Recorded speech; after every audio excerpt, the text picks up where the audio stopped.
6:05, I apologize. And I'm going to call to order the regular council meeting of March 10th for the Village of Franklin Council. Pledge, please.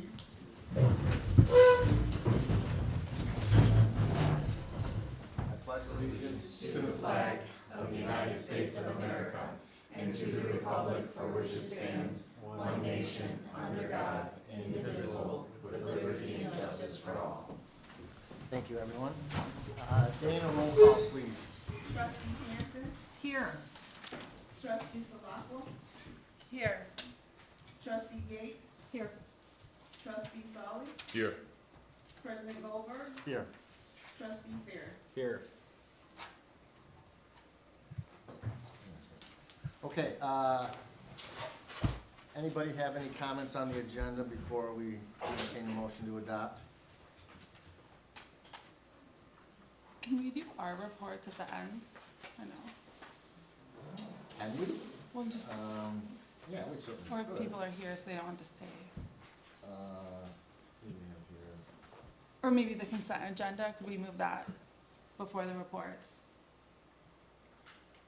All right, well, I mean, then, yeah, I mean, I guess we could do that today. If we want to re-look at a whole restructuring of the agenda, because we seem to be moving things around a lot lately, we definitely should probably do that. Anybody have any problem moving the consent agenda ahead of special reports? No. All right, anybody else have comments? So I'm not sure what you're proposing. Oh, just the consent agenda where we're just doing one vote for the civic event permits, move it in front of reports so that. Because we have guests here. Representatives, exactly, and then even the appointments, because I feel like there might be some discussion in the open burning, since like a few of us haven't had that before, maybe that could go up. Is your point that we've got residents who are Audience, here, yeah. and then they wait. An hour, exactly, before their item comes to the front. All right, I mean, it's kind of how it works, but, I'm kind of fine with moving the consent agenda item ahead, so if anybody's here for those two permits, we could get them out of here, but, Keep the appointments to the end. Yeah, yeah, and, yeah, wouldn't hurt them to hear. yeah, they can hang out for a meeting, get a feel for it. So, if anybody's all right, so you want to make that motion, Angelina, Sure. to adopt the agenda with flip-flopping 10 and 11? Okay. I'll move to change item 10 and item 11, so that way the consent agenda is before special reports. Okay, can I get a second? Second. Any further discussion? All in favor? Aye. Opposed? Okay, so we'll make that flop on the agenda. Minutes from our February 10th meeting. Anybody see any comments or corrections? No, I just want to make sure that Yeah. so, again, in the previous meeting, we had a couple of changes to the past meetings. I think it was the December 11th meeting in particular, maybe the 12th, and the 12th. So just confirming that those were adopted since they're not reflected here, otherwise, I'm good. I have, under new business, 11, under B, the, discussion, where it says lack of question, the clerk's salary adjustment, that it was not properly approved. I think the language is inaccurate here. It wasn't improperly approved, it was just not disclosed to council. And it was, raise, it wasn't an adjustment. And I don't think that the points that I made about it exceeding the authorization, being retroactive, that was concealed, is without notice, wasn't based on performance, and that it was 2 months after previous raise approved by council is captured in this. Our minutes are definitely not verbatim. They're designed just as an outline. We don't capture the specifics of everyone's comment anywhere on those minutes. But in regards to the bullet point, if there was a different, if way that you would like that phrase, we can make those adjustments, but, I don't wanna set the precedent that we're necessarily verbatim capturing everybody's statement. We've already digressed to this, but I agree with Angelina.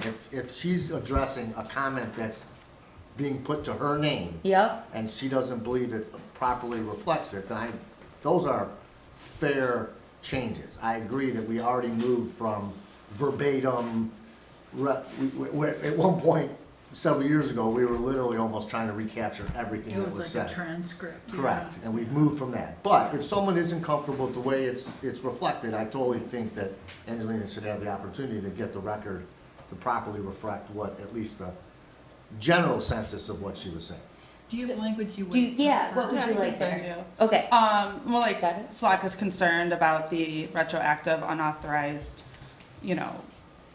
salary, raise or whatever, but, also to your point, the bullet, Schubert, clarified that the clerk position is appointed and any significant salary changes should be approved. Like, must be approved, and it's not significant. Its salary changes must be approved by council. I think the record needs to reflect the facts and not use euphemisms, because I think that's how we get into trouble with process and authority and unauthorized actions.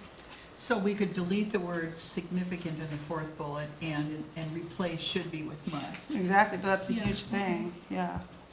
Do you agree? I don't have a problem with any of these. My Yeah. question is, are these changes that Dana can capture right now when we adopt it this way, or do we wanna have you send comments to her and bring the minutes back at the next meeting? I prefer her to send me the comments so I make sure I capture them correctly. What do Yeah, you I mean, if you're prefer talking then? about really rewriting some of your comments, I Just would. that Let's- one bullet. I'm just gonna, what about, Salaka was concerned about the retroactive, unauthorized, raise That wasn't granted. approved by council. Okay, Exactly. Okay. Because I don't want them to infer If that it that's all it was. is, then yeah, then we're good. I think we're good, I'm comfortable with pending these changes. The bullet point we just discussed, and the one where it says that, any significant salary changes, omitting the word significant and changing should to must. If we're good with that, I think we could go ahead and adopt minutes pending those changes, and I have notes on Okay, there. thanks. As amended. Yes. Yeah, as amended.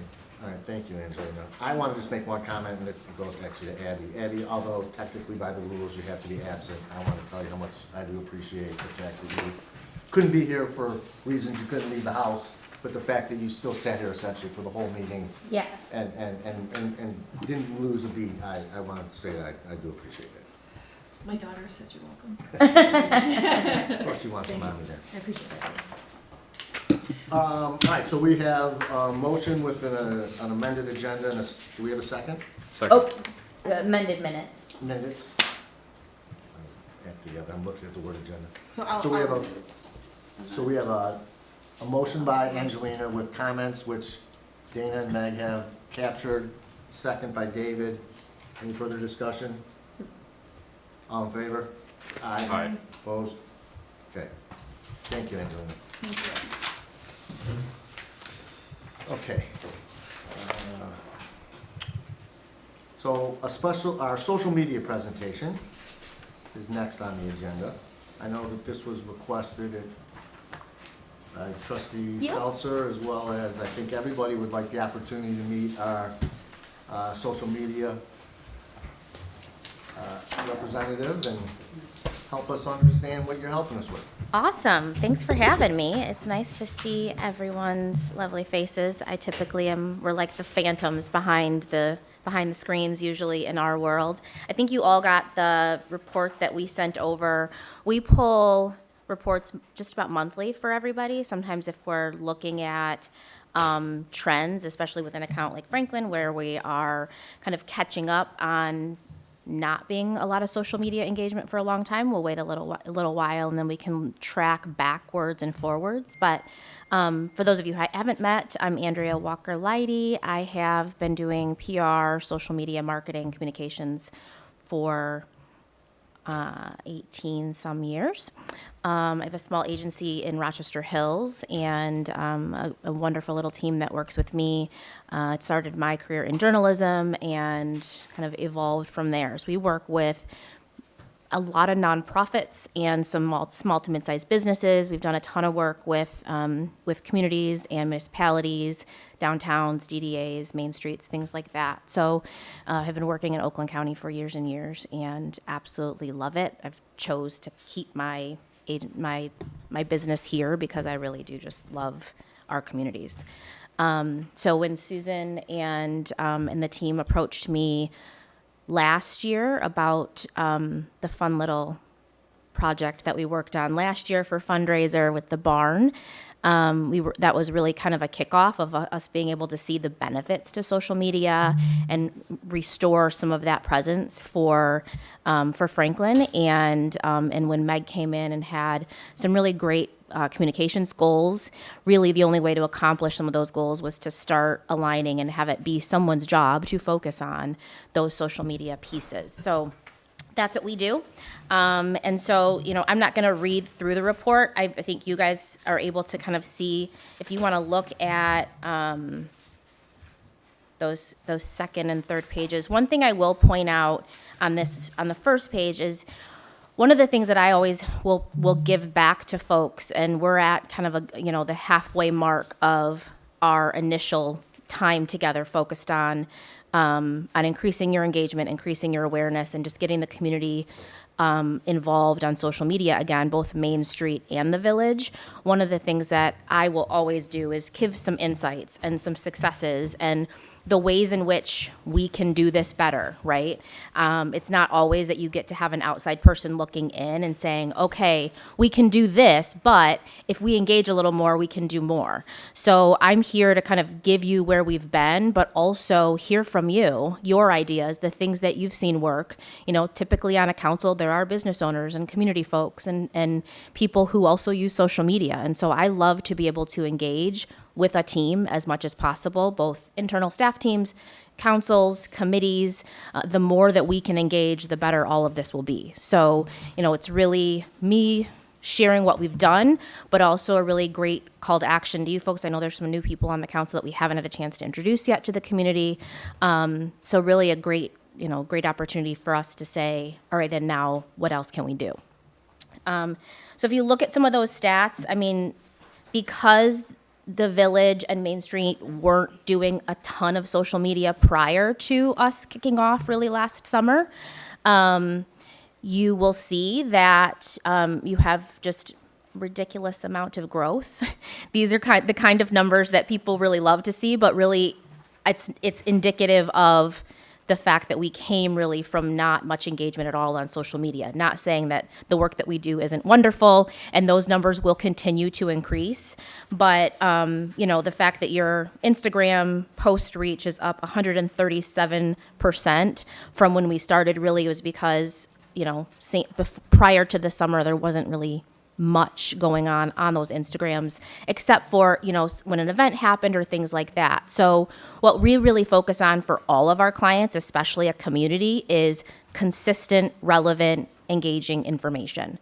So I believe that consistency is king when it comes to any type of social media, and especially when we look at the way that people earn credibility with social media. It's the reason that they will continue to follow, right? One viral post does some things, but it doesn't do that consistent, credible growth that you want in your community.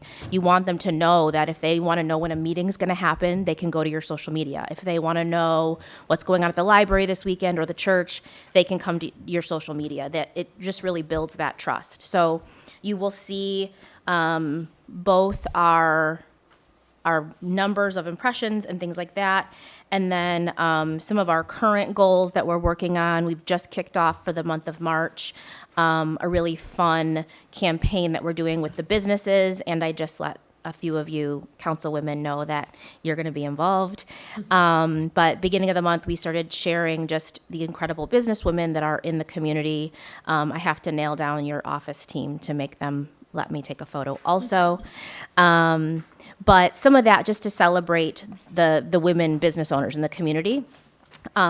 We just are having really great success with a post. I don't know if you guys saw it. I know some of the business owners saw it. We were out over the last couple of months just getting photos and videos of the open real estate. And so piggybacking what's available with how great the businesses are now. So it's a fine balance. We never want to make somebody look like their town is empty, but you have spaces that you want people to come and fill. So there's a nice balance there, and we pay attention to that balance of information and making sure that you really look like a successful, vibrant, growing community and when there's space to be had. I did that work a lot with downtown Rochester for years early in my career, and kind of have been able to lean on those tactics as we've looked at other communities, and especially you guys in your downtown. So a lot of these stats I'm happy to answer questions on if you just want to ask questions on those, engagement and things like that. If you want to just go through those, everybody has that. I feel like reading presentations that you have is sometimes redundant. Yeah, Pam. Thank you. This is interesting, and I'm really happy to see this, and it's exciting. My question is, piggybacking on the trajectory that is pretty steep right now that you're describing, how do you, because you work in other municipalities, what should we be expecting? How will this curve, the slope of this curve change? Yeah. And what's reasonable for us for Instagram? I think underneath that is, where should we be connecting with the community? Yeah. And is this what you expected? Yeah, this is certainly what I expected starting out, right? And of course, like I said, these are beautiful numbers. What I consistently like to see is between 6 and 10% increase every month on somebody. You'll see on these where you see green. I just always want to see green. If it's not green, then it's red, and that just, then my team and I talk about, well, what post did we share last month? What is that looking like? We can really consistently tell what your audience likes to see and what grows that audience. So the consistency part of it is really the key, where we'll continue, no, we may not see a 200% increase, but we should always be seeing about a 5% increase. Some months will be quieter, some months will be louder. That's where our goal is to, hey, if there's no event going on this month, what else is happening? Did you know this about Franklin's history, if you've seen some of those?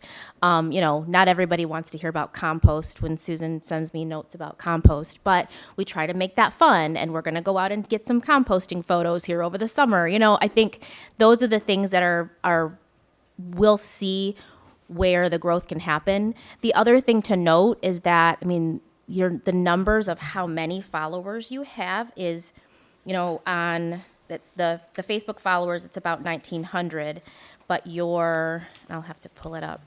Your Instagram is low, so we should expect to see, and that's really just because Facebook was really the main place that the Village and Main Street were.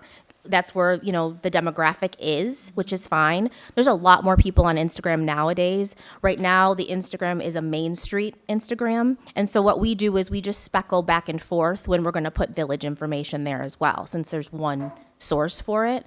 But there's so much room for growth there that we really should consistently see more people in your community and around the community who just want the information and have a reason to follow you. Oh. You go first. Thank you, by the way, echo what Pam has said. Yeah. Really appreciate this. Can you talk a bit about the content strategy and overall plan to get the most out of posts on Facebook, Instagram? Is there any blog posts or videos that might accompany those things? I'm thinking about how to get the very most out of these events or things that happen, and how, both residents can help with that and or council. Is there anything we can do to help supplement those efforts? Yes, everything. One of the things that we've talked about kind of kicking off as people are just out again, we are going to do a postcard stuffer that goes in the new resident bag that Lisa puts out, so that when new residents move into town, they can just scan a QR code and get to social media.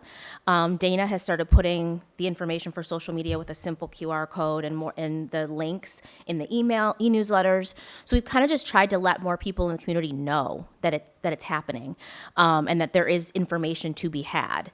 We did a kickstart of a little contest last year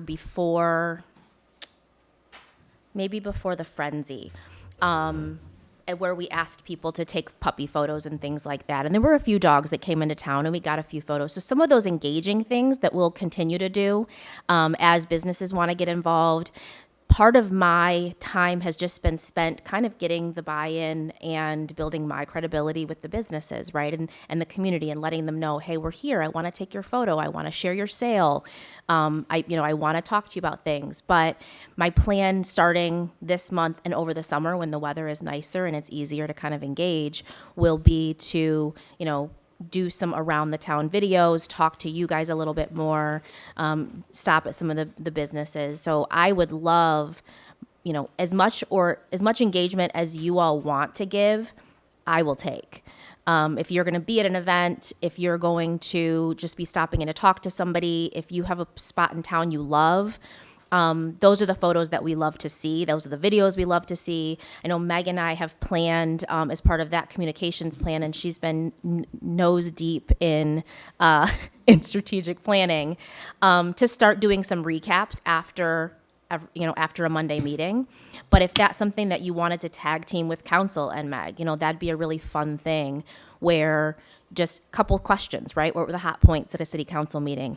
People would much rather hear 5 bullet points from tonight and see it tomorrow on social media than watch it. I think I asked, there's like 23 viewers of your strategic planning meeting. I don't know how many are watching now.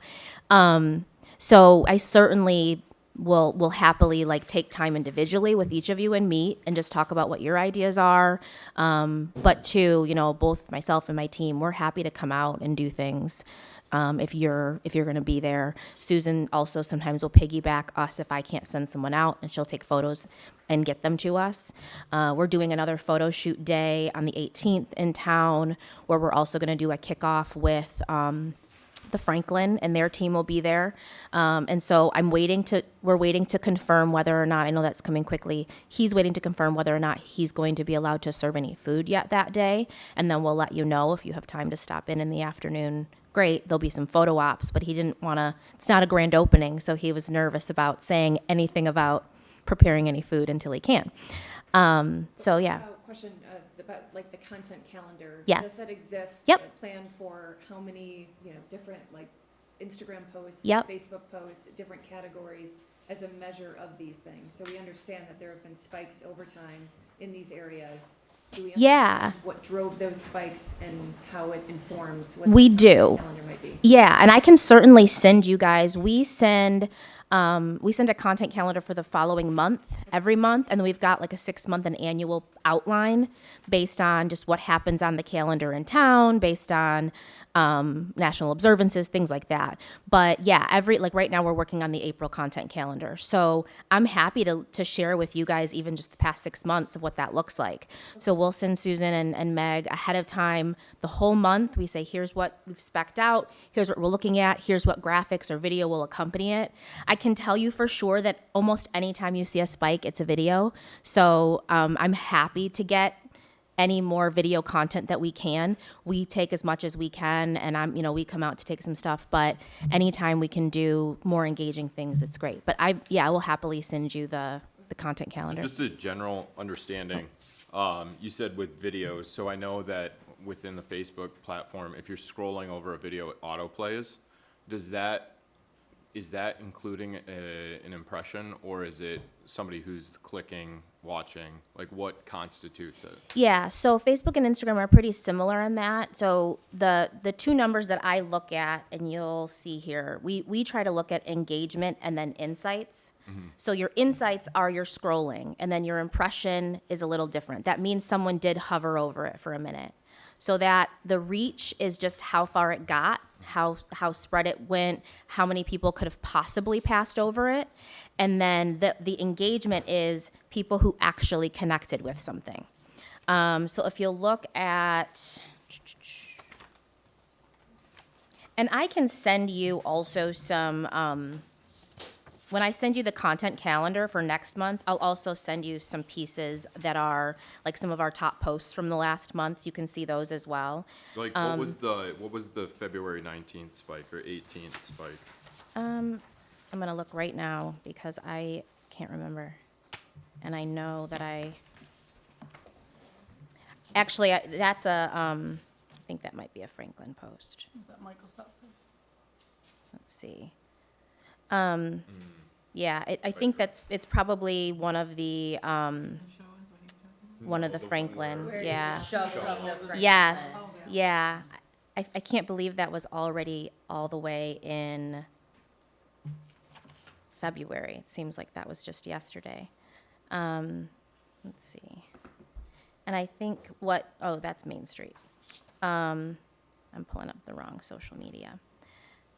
But if you want to ask additional questions while I'm, Sorry. yeah. Do we have goals with metrics? Like, so 155 followers, that was 6 months ago, and today we have 189 followers. So we gained 34 followers over 6 months. But what's our goal? Like, how many followers do we want to gain a month? How are we reaching our goals? Like, what's our strategy? And also, there's, you can, whatever you post on Instagram can automatically be posted on Facebook. So we're like leveraging those, technologies to connect. Yeah, we post everywhere whenever we're posting something. So all of those platforms are getting it. Like we said, this first 6 months is really just to like get a baseline, right? Even really, that's the first couple of months for us. Like I was saying to Pam, it's that 3 to 6 to 10% increase is always the goal. For someone like a village that is growing a little bit, it's slower. We're teaching your folks to get to Instagram. They haven't been there before. Your Facebook is growing pretty consistently. And has, but really it's that, all right, we can see that we've grown 30 in 6 months, which actually, surprisingly is great for a town. But now we'll set that goal saying, okay, if this is how many we can get by intentionally, consistently posting, now we'll set that 5% month over month. Okay. I know like the library has an excellent social media strategy, but every time anyone posts like in Franklin or about the library, they repost that.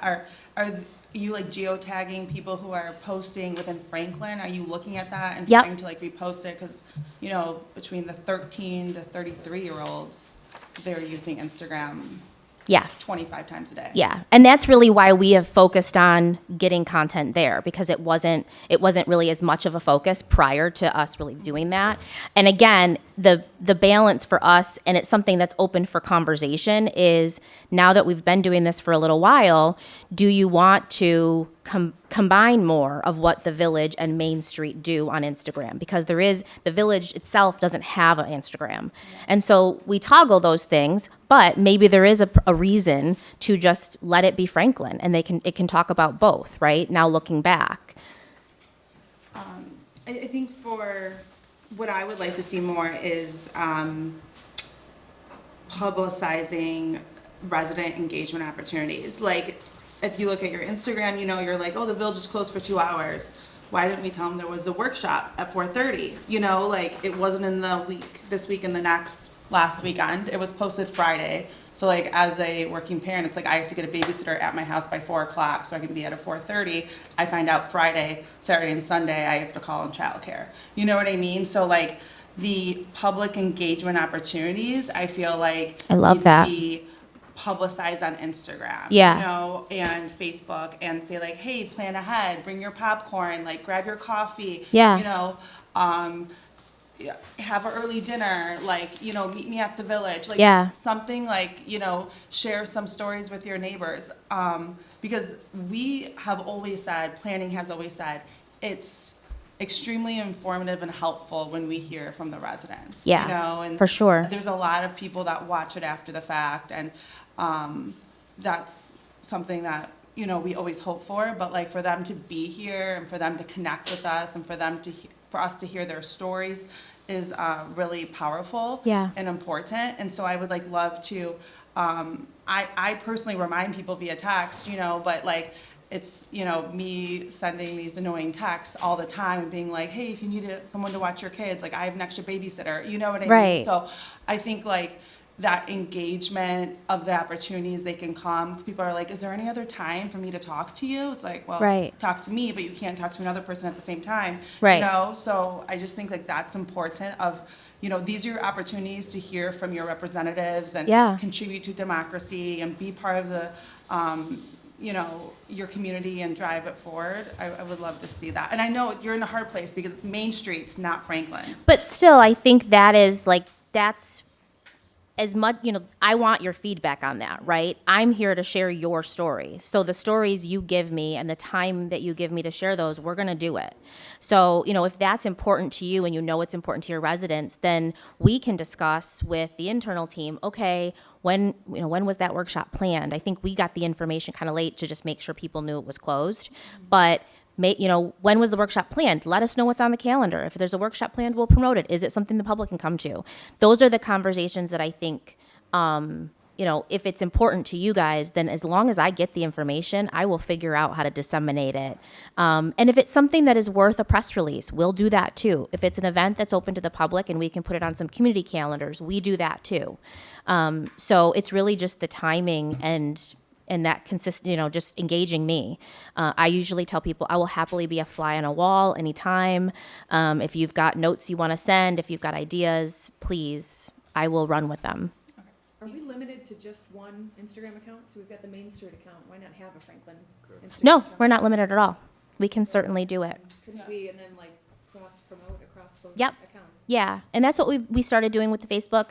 What my suggestion always is to folks who are kind of starting from ground zero and figuring out what to do with a plan is to get what they have already consistent and working really well, and then add on new things, right? I get the TikTok question all the time, and I get these, those types of questions. Once we're engaging and we have video content and we have things that people want to talk about, and we can follow you guys around and do a day in the life and things like that, then yeah, that's more reason to have more platforms to share it. To get to that point, I like to make sure that people are engaged and ready and want to do that collaboration piece to get the content out there. So my thoughts are, and again, I think that's why it's important to separate out Main Street versus Village, because I think for Main Street, it's important to tell the story, whereas I think for the Village, it's important for the engagement. And so it doesn't take as much planning or creativity to just, for me, I'm thinking about force multiplication, right? So we don't want to take up Village staff's time trying to be like, this makes sense as a village, is something to go in social media. Whereas if there's like a share, we have the calendar on the website where it's like, we know what's coming up. If there's, for instance, it's some way that we can take what the village staff is already doing as a source of truth for you to then just be able to auto-populate without having Yeah. to take direction. And that's what we do now. So like the content calendars that we put together are based on what we get for what's upcoming, what's going in the newsletters that Dana does, what's happening on the website. Really, the pieces like Angelina's saying is, what are the pieces that need to happen sooner so that we can promote them in a different way? We're getting the information out there when the community gets it, right? But if there's a way that we can talk through and we can figure that out offline, but I think, what you're seeing now is that dissemination of information as it's ready and as it's getting on calendars and things like that. I certainly am open to finding some other ways to add on to that. And, as you guys are brainstorming, and as you guys are saying, I think we're going to do this. Okay, well, let's just peg it, and I'll remember to ask you later. Did you decide you were going to do that? Any other questions? I'm really curious about your, the idea of, is Main Street Franklin is Franklin Main Street? And what's the difference between engagement for the village and in promoting the opening of a business, which is also about Franklin. So I think I don't have any any words of wisdom, but I'm curious about what you and the team here are going to conclude based on experience. Yeah. I- And those are places where I'm gonna lean on how you guys want to share your story. You know, most communities that have a Main Street that's part of Main Street Oakland County and things like that, they do have their own Main Street presence. But that's not to say, and that's, you know, you'll see, right? We don't post zoning meetings on the Main Street page. But we are gonna share, you know, the block party to the village page, right? So that strategy is back and forth. One of the reasons that I try to just start with where people are at is because then you are growing an engagement, right? You're not just starting from ground zero, you're building on something else. And you have something to share back and forth too, right? So they can work together. I always, you know, and wherever your people are is where you should start talking to them, right? You have some people on the village and some people on Main Street. So getting them to learn how to there's people on the village's page that don't follow Main Street, right? We invite them to make sure they're following both. So some of that just takes the intentionality besides sharing both places. And to me, it also raises questions of like the role that some of us are in, right? Like if we're being interviewed as a trustee, we probably would be on like the Franklin page. Right. But if I'm dining, you know, with a few girlfriends at the Franklin, Yes. then I'm a patron, right? Yes. And then you're thinking like, I'm a consumer, I'm patroning these businesses, this is, you know, trying to foster economic growth, whereas like Right. a village is engaging the constituents, you know, without a monetary, you know, goal in mind. Right. Like we invite you to come as you are, Yes. any age that you are, you know, with any idea, with any insight, with any point of view, like freedom of speech, you're welcome. These Yeah. businesses are private businesses, you know, so like I think that it's the role-based Yes. conflict could come in Yeah. as well, and also like social media handles from us, personal versus professional, have to be, you know, a delicate balance as Yeah, well. and that, you know, again, that's why I say, like, I would lean on you guys, you know, how do you want to share this? And you know, I think that both the village and Main Street can happily, specifically the village for you guys, if you're sharing an update about something and you want to make sure that, you know, if you guys are not tagging consistently the village's social media, please do. We'll reshare those. We want to engage with you as well.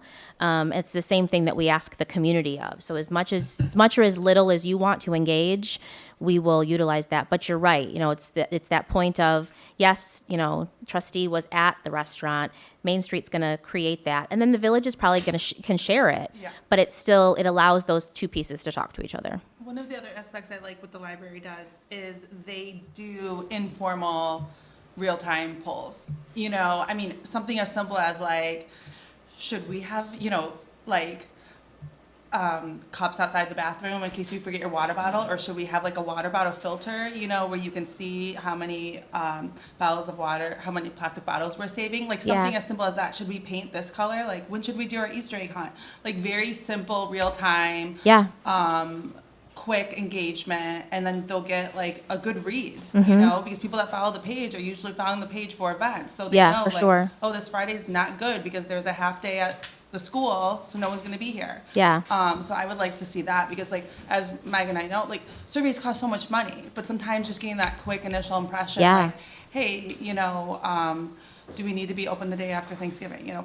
Right. Probably not, or something Right. like that. Or make I sure love we that. fill- Yeah. And that's that's the piece where like use us, right? That's what we're here for. So if you guys are talking about something and you need to figure it out, I will say, because I was in the previous meeting, you know, we've worked on a couple of millages, you know, community engagement and PR is just such a huge part of that.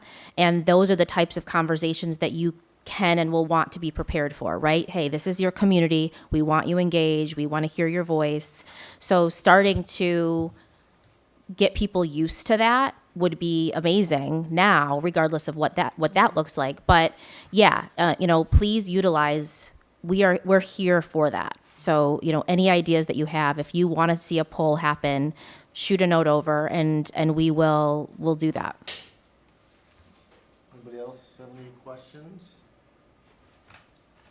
Thank you. So is this All right. something we're gonna see regularly, these types of? Yes, we talked about, I mean, I send notes to these guys monthly. I can make sure that we put them in our project management, but we can send monthly, but maybe we plan on a quarterly to have me out on your guys' agenda. But feel free, like, don't wait until you see me again to ask me questions or say, why didn't we share something? Or what's your plan for X day? I actually love getting those emails of, you know, what's your plan for this day next month? And if I don't have it, we'll make it happen. All right, thank you, guys. Thank you.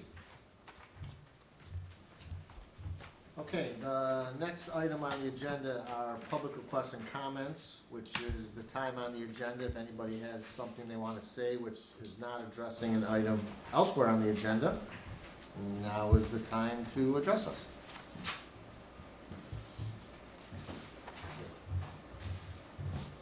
I'm sorry, was that for public comment? That was public comment, if you have it. Yeah, what I'd like to just publicize this booklet that the FCA and FHS has developed to be given out to primarily to be given out to new residents of Franklin.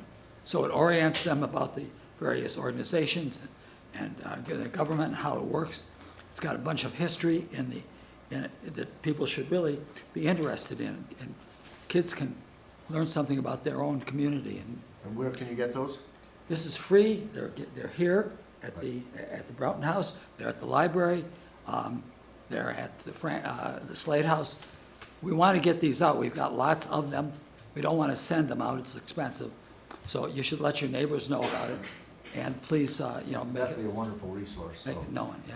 the more we can get that out to let people know it's available. Yeah, we could do that, a Huh? social media post. Come grab your booklet. Pardon me? Abby had an idea of putting it on social media that they can. see that in the next week or so. that great info. Thank you. Thanks, Jack. Anybody else? Okay. Reports of village officers and agents. Chief Lawson. Good evening. I'll be relatively brief. I know you've been sitting here for a while. Any questions on the monthly report? I like the new format. Thank you. Thank you.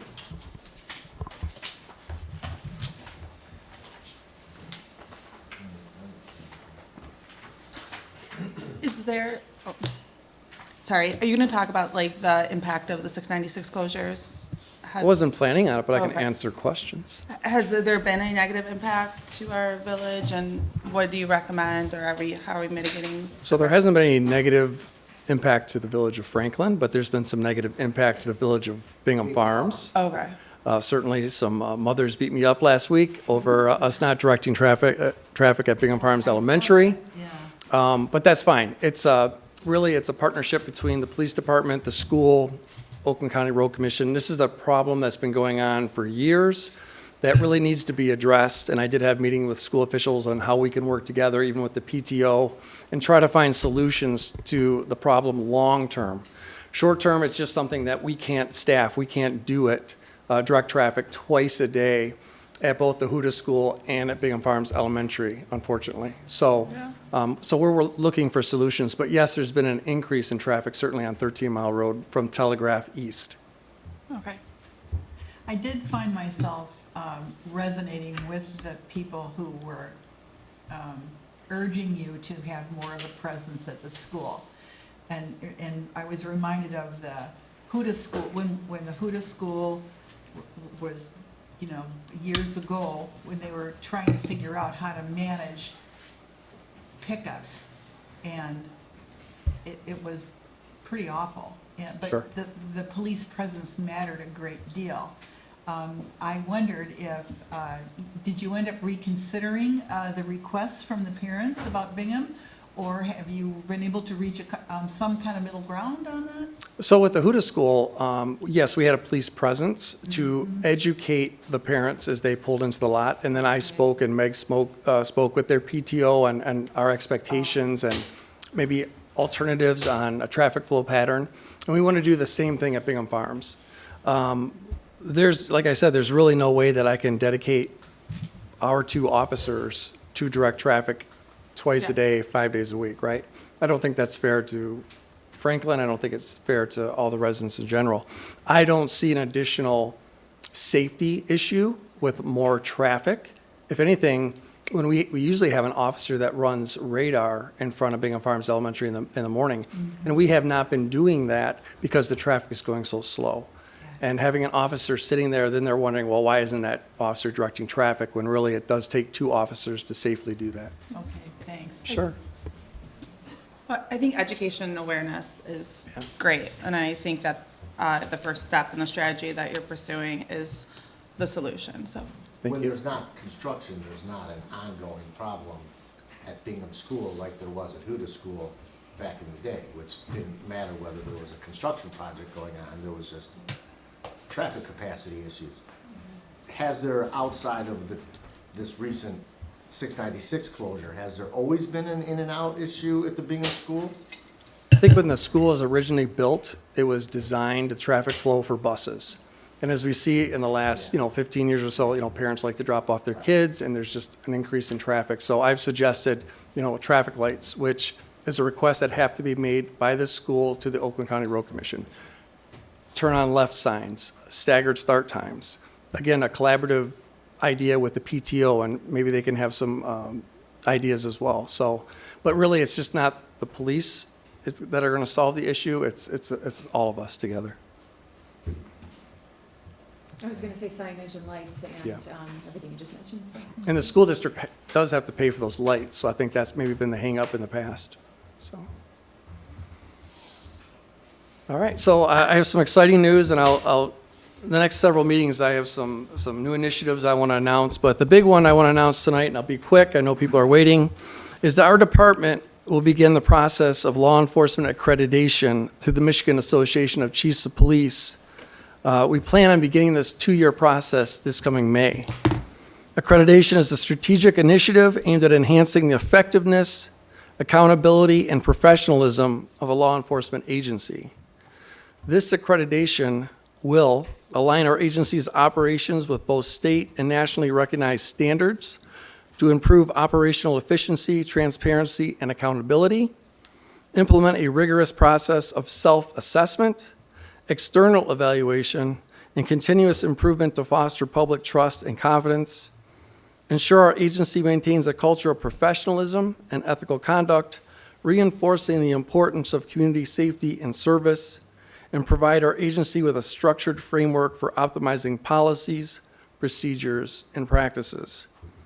This accreditation program will serve as a cornerstone in our ongoing commitment to the highest standards of public safety, community engagement, and operational excellence.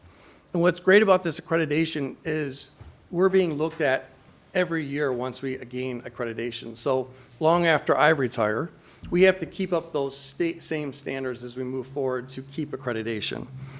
And I know Mr. Solly right now is thinking, that sounds expensive. All right, so Meg has always been a proponent of me looking for grants.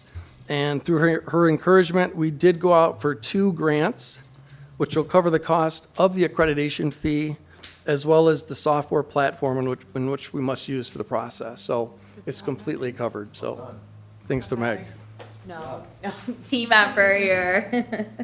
And then finally, I'll say that Meg and I had the pleasure of attending the February Franklin Mobile Watch meeting. We renewed our commitment to them and their mission, and look forward to meeting with them in the future and helping them out and working together. Any questions? Not a question on that, but just, I think generally, again, social media posts regarding the mobile watch would be very helpful about what they do. I think generally, I don't think people fresh to the community or new to the community have a great understanding of what that entails. Sure. I think the accreditation as well. I mean, I think renewed confidence across the board is helpful for people to know and just understand Yeah. to what standards you'll be holding yourselves to, and, like the overall longevity of what that program will Sure. bring to the force. And I think That's it builds momentum for the public safety millage that we may be pursuing, Thank you. Thanks, Chief. Chief Tony. Good evening. Fire Department has delivered our monthly report to you as well. With reference to activities, with the weather now being able to walk outside without a coat, at least for today. You never know what tomorrow brings. We're going to initiate our 2025 training programs. These will take place mainly on weekends, but throughout some days, depending on weather. So you may be seeing extra activity from the fire personnel and the apparatus as we continue to remain prepared for responding to incidents in the village. The only other thing I'd like to add is that with reference to the spring, that comes with spring cleanups and leaf fires, debris clearing, obviously only natural debris, and I would just encourage residents to follow the ordinance and to request an online permit. They're free of charge at fbfd.com. Pending your questions, that'll conclude my report. Yeah. Okay, thank you. Thanks, Chief. Thank you. Lance? Good evening, trustees and president. Please accept my written report in the capacity as the village treasurer. The bills list report for this month totals $211,765.96, and the amounts on the bills list are consistent with normal monthly spending, and the expenditures are generally consistent with our budget. The bills list for this month includes a large entry of $10,516.48, and it's for installation of, I believe, police equipment paid to Canfield Equipment Service for one of the squad cars. The village has sufficient funds to meet its current and anticipated obligations, and the list of account balances in the package is as of March the 1st that we hold at First Merchants Bank. Any questions? Anybody? Thanks, Lance. Okay. Thank you. All right, next is the submission of our current bills list. Any questions for anybody? I have some questions. How often are we getting plumbing, mechanical, and electrical inspections? That happens every month. What are they inspecting? It's from the permits that people pull when they're having renovations or new construction done, and they have to go out there and inspect. We get all that money back in. Okay, so that's separate than the official building duties that Bill does? Yes, so we have a mechanical inspector, we have a mechanical and plumbing and an electrical inspector. Those are two different people. They run inspections on different times than Bill. Bill's our building official, so he does a different role. So in order to maintain, a building department that is up to standard, we are required to have these inspectors. They come in set days every week to run the inspections, so, and that's the fee that we pay to have them work with us. Because his fee seems to be like around the same, with inspection Yep. fee fluctuates a lot. Yep. Okay, so that's consistent, okay. Yeah, doing totally different jobs. So our electrical and then mechanical plumbing, they don't take a seat in the office, they're not here answering questions, they're not doing plan reviews, they are picking up the schedule, heading out on the road and doing the inspection. So definitely in the same wheelhouse as Bill, but a different role. Okay, and then, we have another big expense from, Plant Moran. Was that $7,700 just to prepare those budget amendment in the presentation? Budget amendments and the remaining of the work that they had to do for the audit. Okay, and this is because our finances were so poorly kept, right? Like, that's why it's been so expensive the past 3 months. It's been a little chaotic in that. You're also looking at probably, other than budget season, which we're in right now, where we'll use Plant Moran, the highest cost of Plant Moran is that audit. So they go through with Raina and prep all the numbers, make sure that everything is up to date. So they are putting in a ton of work in, say, middle of November through the end of the year. So those are high Plant Moran bills, but that would be consistent with what you would see in years past. A portion of that was dedicated to the budget amendment, but that's not for the budget Okay, 'cause amendment. that's kind of what it says here. Yeah. It looks like it costs $7,700 to prepare the budget amendment that we voted on last month. It's a portion of that's a budget amendment, and then a portion of that's gonna be audit services, work that they're getting ready for the audit. So you'll see a larger Plant Moran always right around the audit time, and you'll see it also influx right around budget time, because that's when we're using them a lot. Okay. Those are my only questions. Okay, anyone else? Okay, we get a motion to adopt the current bills list. Motion to adopt. I'll second. Any further discussion? All right, all in favor, say aye. Aye. Aye. Opposed? All right, pay the bills.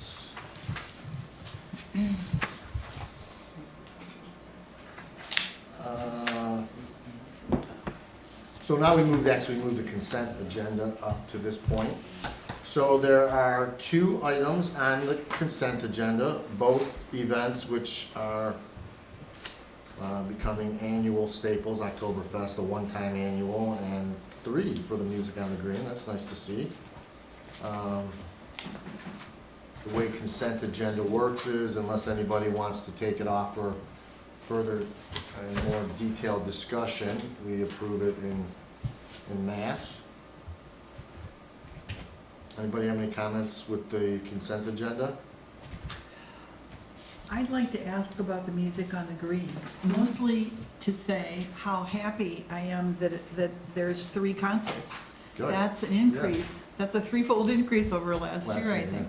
If I could comment quickly Yeah. on that, what we're seeing with Music on the Green this year is that it's predominantly going to be hosted by the Franklin Historical Society. Now, they're gonna be working with the community association, but given the different climate that we're in this year, the Historical Society has really stepped up to program and take the big lead on that. So, here in the village, we have been making it very clear that we're here to help volunteer and to collaborate, because these are heavy lifts. But one of the last things we wanted to see was, for us to have to pause Music on the Green. So we're really thankful that the Historical Society stepped in and was able to take the lead on that. We're supporting them over here in the village, and of course it is an FCA event, so they'll be working in conjunction, but lots of heavy lifting by FHS, so we're very thankful to see that. That's wonderful. Awesome. And again, like the dues we pay to those associations, seeing it come back. Right. All right, anybody else have any questions? All right, can I get a motion to approve the consent agenda? I move to approve the consent agenda. I'll second. Further discussion? All in favor? Aye. Aye. Opposed? All right, awesome. Look forward to those events. Information hopefully on social media as well as the website. So look for that in the future. What's the first date for I music? believe it's, July 30th, okay. yeah, and then there's the Oktoberfest following one Is not till October. in August. July 30th and August 6th for Music on the Green, There's 3. and then the 13th of August. Do we make sure those don't conflict with the Black Party? Okay. Yes. Yep. They don't, So you don't want that. they don't. And are those on Wednesdays again? Yes. Okay, so 30th, 6th, the 13th might be the only one that conflicts with planning. Okay, next are special reports. I only have one item. I had one resident reach out to me. So for those residents that are wondering right now, when you see the underground work going on in the right-of-way throughout the village and along Inkster Road and such, that is Extenet and another company which are installing more fiber optic lines within the village. Fiber optic lines serve for internet service as well as land phone lines. Unfortunately, they don't really help much on cellular service, but that is why you're seeing all that work done in the right-of-way, and I believe that all that work is for AT&T. So one of the residents had asked me is, how do we benefit? If you're an AT&T customer, then your internet's gonna get faster and your phone's gonna get faster. For, excuse me, Xfinity and what else we have, WOW here, that's not gonna help much. Not that it's an issue. That's all I have. Anybody on council wanna address anything? Yeah, so I circulated out a proposal to everybody that there's a hard copy in front of you.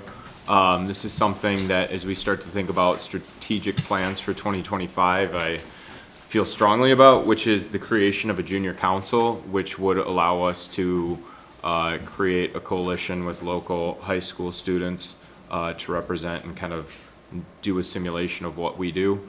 And really the identification is for them to identify one thing that they can accomplish within 9 months to a year.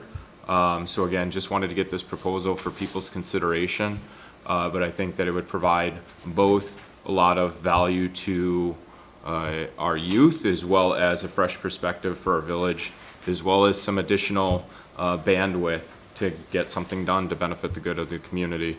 The only thing that I would say is I am interested because when we were going through this strategic plan, the conversation around the Franklin Young Entrepreneurs and Makers, is that something that exists today, or is that, and who, did somebody come up with a proposal for that?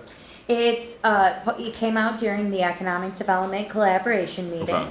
That was proposed by Mark Hankey. Oh, wonderful. It's just in an early brainstorming Yeah. spot, and that was a good avenue as it ties into possibly using the barn Yeah, as absolutely. concessions. Right. So that's why it's over there, but it's in early phases, and that's just came out of those collaborative meetings over there. Okay. And from what I gather at this point, of course, these are all just ideas, but isn't really looking for a lot of staff to go ahead Yeah. and facilitate Right. that program, which is important because, we don't have necessarily the capacity to absorb a new program like that, even though we would like to support it. So, that is going, if it were to move to fruition, we would see that further down the road, and it would be managed in a different way outside of the village office.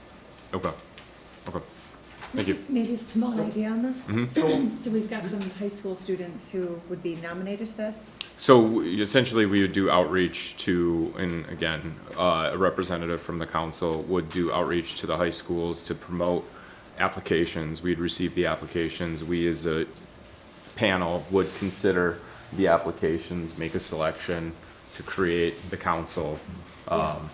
So yeah, that's how it would be through an application process. Is there any opportunity to extend this into college, like having an intern serve as like the council president or the junior Yeah, president? certainly, and that's what this is for, is to ideate off of. So if we think something's, like that would provide a little bit more direction for the autonomy, to ensure that it drives forward without too much oversight, then I think that's something that we should definitely do. I thought one of the additional benefits that this could provide, though, is for somebody's application into college, showing an interest in public service, true engagement in public service, and driving, some type of activity and volunteerism through fruition. Yeah. It's a nice idea, David. Thank you. Yeah, I like this idea a lot, especially high schoolers need community service hours, like NHS and student council. And Farmington Hills has something similar to this called a Mayor's Youth Council, because they have a mayor who's in charge of their city. And the students on the Mayor's Youth Council are always the ones staffing events. So like for the block party, they would be the one working the tents to take some time and commitment off of the staff that we have in the village office, selling tickets, helping the kids, navigate the different installations that there are. So I think this is great, and it's also a source of content for social media. And it builds up, the future leaders of Franklin, and also gives us a sounding board. Like, what does this demographic want to see in Franklin? Are they using pathways? Do they need sidewalks? What would they want in this community that we don't have right now? And I think this is a great source of engagement and a sounding board that we haven't really used much. And I didn't really have a lot of time to review this because I got it right before the meeting here was distributed, but it does look like a council-led initiative. Yeah, correct. Yeah. Which I think, when you look at it from that perspective and how that's different than maybe like a college intern would be more of an administrative, a college intern would be, I would picture more of an administrative-led initiative, where this would really open up mentorship between you guys as council members with them and be more of a council-led initiative.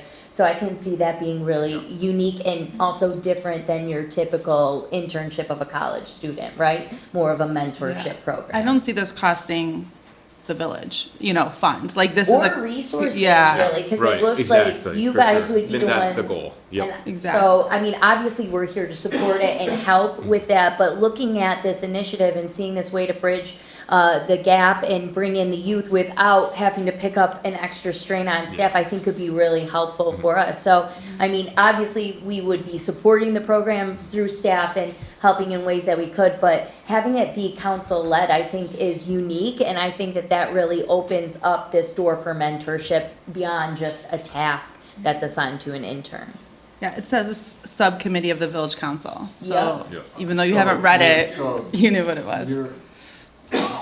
in order to create the junior council, it would need to go to an existing subcommittee to try and vet this out, or you guys want to try and vet something out this, at the council level? Is this something that goes to our, I don't know if we renamed it, our talent committee? The People committee? The I people think committee? People committee, in my perspective, would be a great place to vet the idea and to start with it, and then maybe work out some specifics, and then bring a proposal back from people. No, but I'm Yeah. more than happy to allow them. Right. This is, an outline and then additional Yeah. ideas to And be then I'm added, just so. curious, your vision of 5 high school students, Mhm. all Franklin residents? My goal would, and we can create priority for that, right? Like, we can say prioritize I Franklin would say, residents. priority would be Franklin Right. resident, Birmingham School District. Yep, exactly. And then stay within the pecking order Right. of where our village is, but, okay. Yeah. Would you be the mentor of that then, since I'm assuming that, but I'm.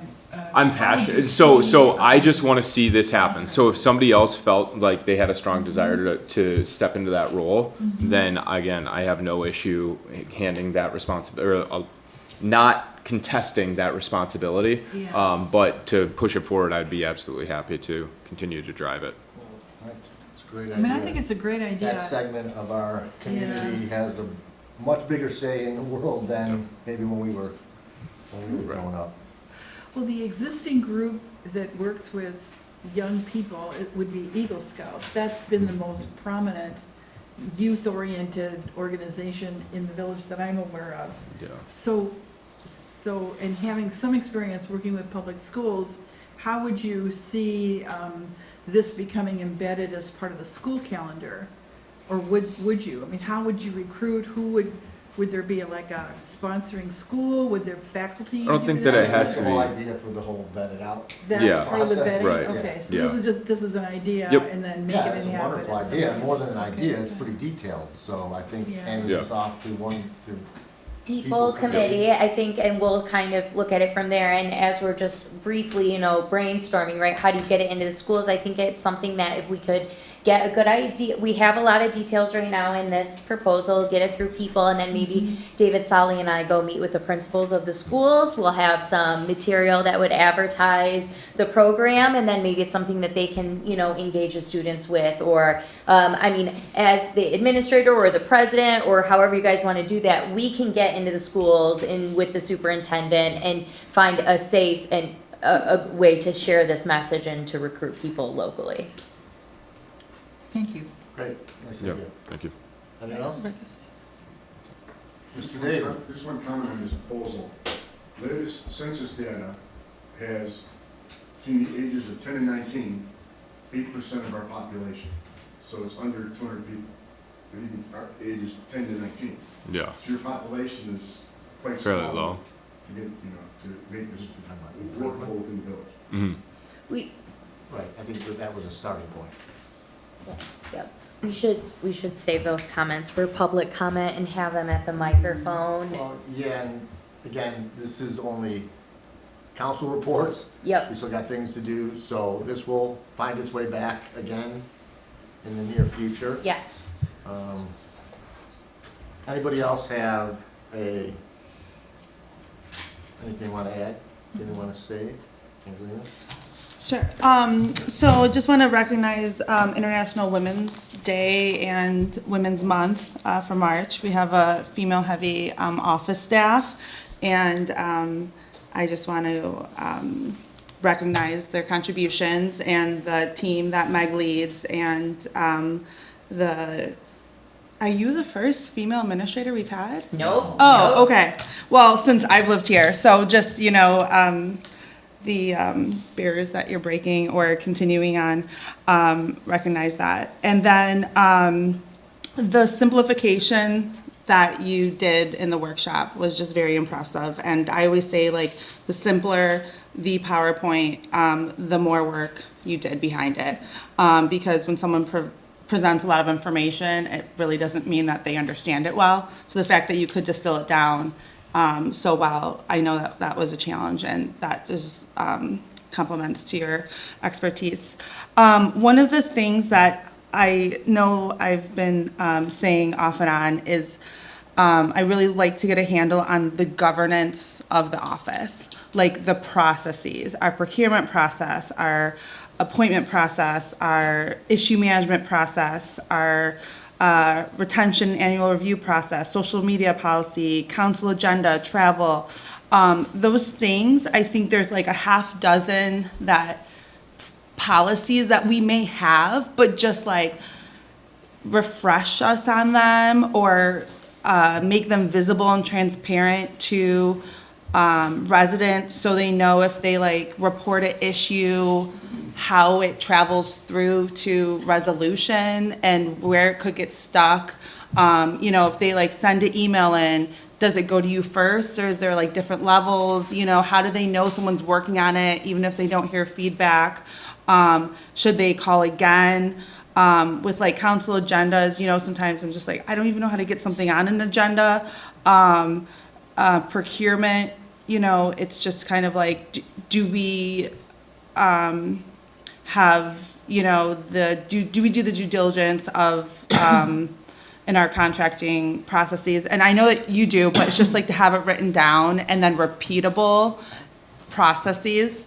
I think is important. So that way, like, if someone does ask a question, well, I don't know, how did this person get the contract? Well, we followed this process, and then you just have something to stand on. So I like governance is just something that I do in my professional life. So it's important that I feel like you're maturing the entire like professionalism of the office. And I think that would like also be, I would like to see that as part of that maturity. Yeah, absolutely. I think that a lot of those things do exist and have over time, and it's about compiling them. I think that it's been a particularly hectic time to start this position, having our PD negotiations going right into budget season. The council flipped, we have all these new members here. So the amount of things that we've been pushing to get done, just in my head, we need to get through budget season. And I am definitely creating space for moving through budget season and into having time to really sit and pull out these finite processes, to look at all our contractors, that would be a good project, to make sure the website's up to date. So there's so much work to do as far as organization, there just is not capacity right now. Yeah. So, but I think that that's all really good feedback. I think that the first thing is a lot of that does exist, it's just about how accessible it is. We can always work on that, of course, and I think that, right now, council, we need to stay super focused on working in our subcommittees and getting through budget season, and then, yes, I envision a summer of real organizational cleaning and work. I'm going to have, the files digitized and get the rest of it out of here, and so there is a plan to kind of work on that, and I think that's really good feedback. I just know that, like, being that there are only 4 of us here, and that so much is just, split between us, right now we're really focused on getting through the budget, but those are all good feedback and things that we should be focusing on for sure, and I can see it being a summer of the organization. Thanks, Gwen. Me? Evening? Oh, I feel like I've talked a lot tonight. We've been super busy again. Budget, contract negotiations. We'll go to the finance committee on Wednesday with the PD to kind of start talking about, and then they'll come to council following after that. With PD, it's just that time of year. We are working on calculating all our SAD figures to go overhead and give to Bingham Farms so they can estimate and budget for this coming year. Last week, staff had a big server program update, bringing all of our Microsoft programs up to date, removing one of our servers, putting some of it in the cloud. There was a lot of technology work that was done here that was scheduled, but ideally it's just gonna make us more organized, to have information easier to be accessed, and to get rid of the things that we don't need over here anymore. I did wanna mention that this morning the sub pump of this building went out. We experienced significant flooding in the basement. It was noticed by Bill Dinnan when he got in the morning, he could hear water running. We disconnected the sub pump. Jerry Johnson made space in his day to come over and start helping us come up with a plan and figure out what to do with it. I don't have any concrete information yet about what the repair cost would be or what the replacement would be, but I just did want to mention that that work is being done, that did happen last night. Some boxes in the basement, some old files were definitely flooded. I can say that they're not our street files, and I haven't, since I was here all day, I didn't want to get full of dirty water down there this morning, so I haven't dug through everything yet. But we can anticipate that there were files in the basement, that some of which have been destroyed. And that's all the more reason why exactly what Angelina is saying, organization, getting these things in place are so important. We had a big shred it day last week. It was a combination effort with the PD and with us. So when I got over here, we started cleaning out files. We had files that we did not need to be keeping from the 60s, random things that, and everything went through on a retention schedule. Everything that we got rid of should have been gotten rid of 20 years ago, things that just didn't need to be here. And so one, that's cleaning up file space for us. It's making sure that we're sticking to retention schedules and cleaning things out. So we did our first big pull. We're gonna do another one at the end of the summer. That gives us the summer, us and the PD, including the files that we keep outside of the PD, but over in the Krieger, to go through everything, get anything scanned we need to get scanned, and get the rest of it out of here. Start a better precedent of how we're storing files and accessing information. So just reinforcing that today when we had some water in the basement there. So other than that, I had my meet and greet since we've last met. I was able to go over to the community library, meet with some members of the community, and talk to everybody over there. And as Chief mentioned, we both went to the Mobile Watch meeting. We're always looking for opportunities to come engage with our community. So if a resident's listening to this and they have a meeting, or they have questions, or they'd like to talk to us, both Chief and I are pride ourselves in being accessible and accepting that feedback. So reach out to us, let us know. We're here to work with you and talk to you about whatever you have going on. And that's really all I have. Thank you, Meg. Stuart, how are you? I'm doing well. How are you all? Last month, we did not have a meeting as a planning commission, but the intention for this month is to have a public hearing with the new updated cellular coverage ordinance. The other thing is we're discussing new appointed members of planning, which I'm excited about. As they get their emails for the village, can we get those email addresses posted on our planning as well? Because I do get comments periodically asking how do we get in contact with planning, and that's one way that they can look. So if you could help with that. Any questions from council for me? It's pretty light considering. No, are you gonna hang around? I will. I know, I mean, obviously Dan was involved as well, so we get his perspective, but you'll be here when it's next, actually, once Yes. Steven's done. Yeah, okay, great. Just a quick question, as a reminder only, when does the master plan come back in for the final review?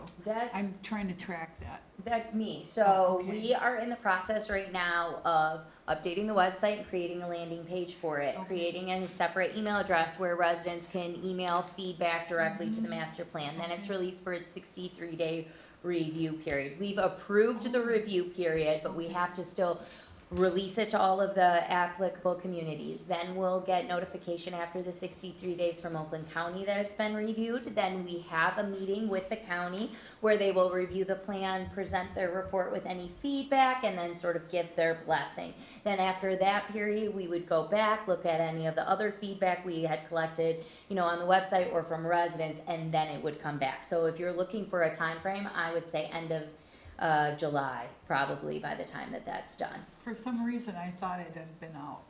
Why do I think it had been sent out to the neighboring communities? Because you approved, council did approve the master plan to be out for review. Yeah.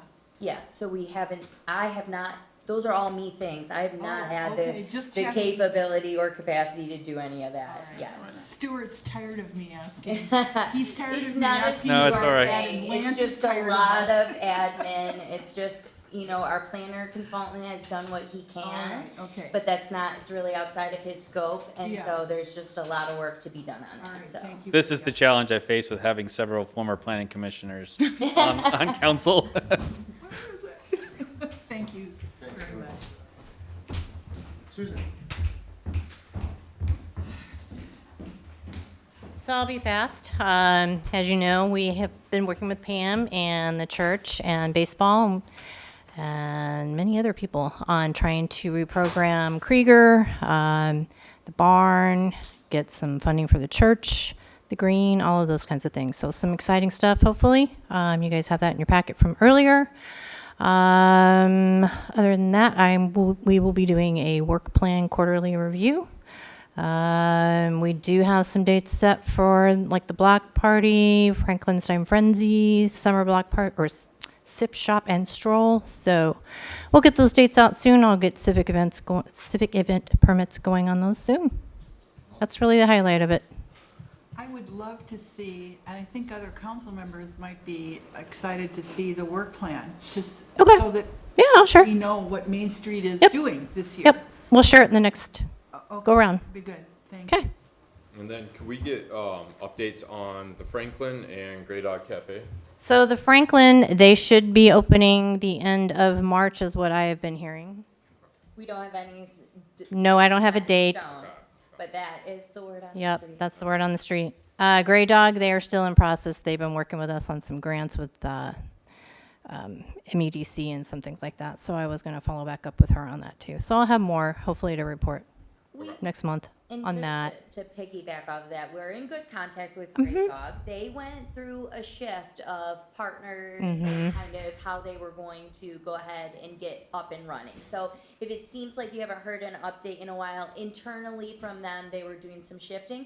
We've been here in the village to help assist that. We've pointed, some people we think bring great resources over to Grey Dog to try and help assist over there. So communication's been great with Grey Dog. We know what's going on, and we've been able to circle back and check in when necessary. It's just the lack of maybe movement that we've seen has been more internal. It's them, than- yeah, it's them, so. But I do think that, they still have this goal of opening relatively shortly, at least for the summer season. So hopefully we start to see some real movement and updates. And the Van Avery, that's another one. We'll be meeting with them next week. They're pretty close. The inside is done. She's got to do some exterior work, so that'll be the next thing. That should be open and going by summer too. Which will be really exciting, yeah. And we're meeting with the owner who is out of state this week to go over some of the final details. But if you watch the HEC and planning from last month and the month before, some of their improvements went through. So great progress over there. Susan is doing an excellent job reaching out to all of these people and making. Yeah, I know people and I do reach out to them and we're trying to get these spaces filled, so. Yep. Okay? Thank you. Okay, so we are on to old business. Our only item of old business is a consider approval of the proposed amendment to the Village Code, Section 307, which is our regulations dealing with open burning. So the ordinance originally went back to planning to help us with some inconsistency we had seen with regard to the bonfire piece of the ordinance. But it appears that after it got back to planning, and I think Chris did a deeper dive into outdoor burning, came to see that there is actually a state statute which governs this type of activity. And it looks like you guys also had to bring our ordinance in line with that statute. So what we're seeing is sort of an entirely new ordinance. I was originally looking to see where the changes were from the crossover, but when I went back and looked, it's completely changed and formatted. What you guys did a real nice job. So we have a memo, I hope everyone saw, that Chris Dusen, our planning consultant, wrote in January on the item. And Meg gave us a brief synopsis as well. So Stuart, since we don't have the benefit of Chris here, why don't you just give us the Reader's Digest version on how we got here, and Dan, please, if you can shed any light on it as well, feel free. Right, yep, so when planning was requested to look at the ordinance again by council, we looked into it more than just the kind of narrow focus that was given, and saw that the state of Michigan has recommendations with regards to outdoor burning ordinances. So we wanted to follow what the state of Michigan already has in place, and not deviate from that. Also, planning felt that focusing on just the narrow portion that was asked of us was not going to be sufficient for an update. So that's why we have a little bit more extensive of an ordinance update. So in addition to changing the bonfire ordinance from being just an open permit without actually submitting a permit, we're requesting that villagers have a permit. Plus, we clarified the definitions of different types of fires in our definition of the new burn ordinance, and so that's kind of the main difference is why we returned to the village the way we did. Ultimately, we live in a rural village, and our villagers should be responsible in the way that they use fire on their properties, and respect the neighbors and the fires that they create, so that they're not a nuisance for their neighbors. Be cognizant of neighbors with asthma when they're doing it. We don't have it in the ordinance, but we should be, neighborly about it as well. So bonfire, I think ultimately when we talk to the fire chief, the challenge that we run into is that he wants to make sure that we ensure is that, one, that there's a way to put the fire out, two, that the fire is manageable, and three, that it is managed. So those are the main underlying criteria. It's consistent with what the state also recommends. But there have been times in the village where our neighbors have left fires unattended, and the police and the fire department has had to come and put them out. So we're trying to minimize that. We don't want to reduce the ability of our neighbors from being able to have campfires and cook over fire. That's not the intent of this ordinance. The intent is to, when you're burning brush and debris on your property, that you do it in a safe manner. Is that the threshold for obtaining a permit if it's brush and debris? Like your normal burning bonfires don't need a permit, correct? So bonfire does need a permit, but that's mostly that's because you're burning brush and debris in a bonfire. Okay. So a campfire where you're like maybe cooking or gathering a social gathering, it's not as necessary. But the point though is it's not onerous. Anytime you have a fire, you just pull a permit. Because regardless of whether or not it needs a permit or not, it's a safety factor for the fire department. We're not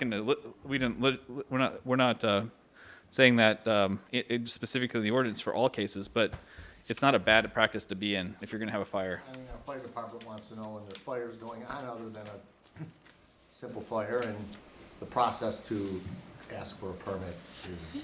It's not onerous. It's not onerous. And if anything, if you don't qualify for, or you think you don't qualify, go to the website, because the ordinance will be posted on the burn permit website for you to review, and then you can say, hey, I checked the boxes, I'm totally fine. And as a villager and a neighbor, it's wise to do that.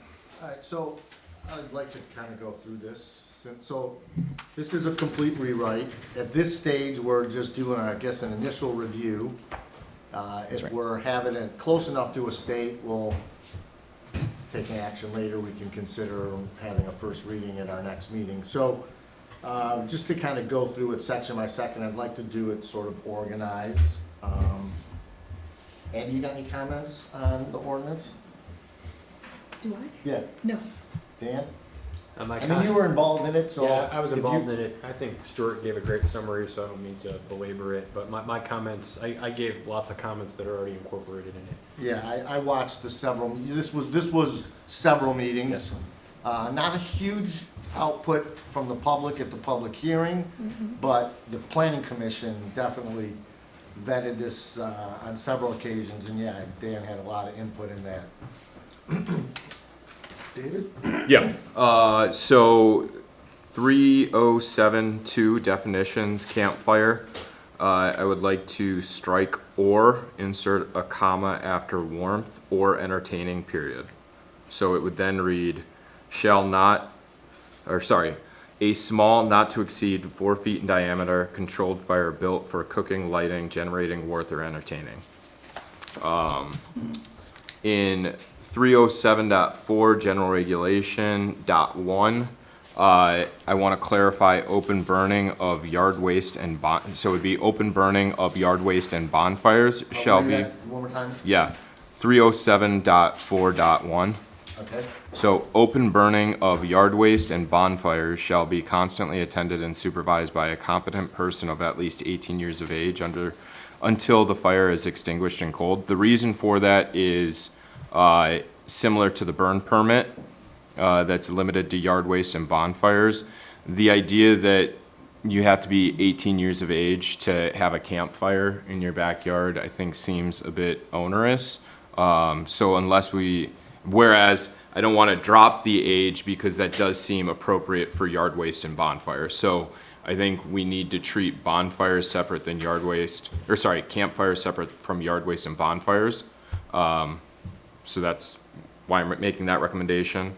Under 307.5.1, I'm proposing striking the open burning of yard waste shall not include logs, brush, branches, kindling wood, scrap wood, or wood pellets. That's duplicative because that's already captured in the definition of yard waste.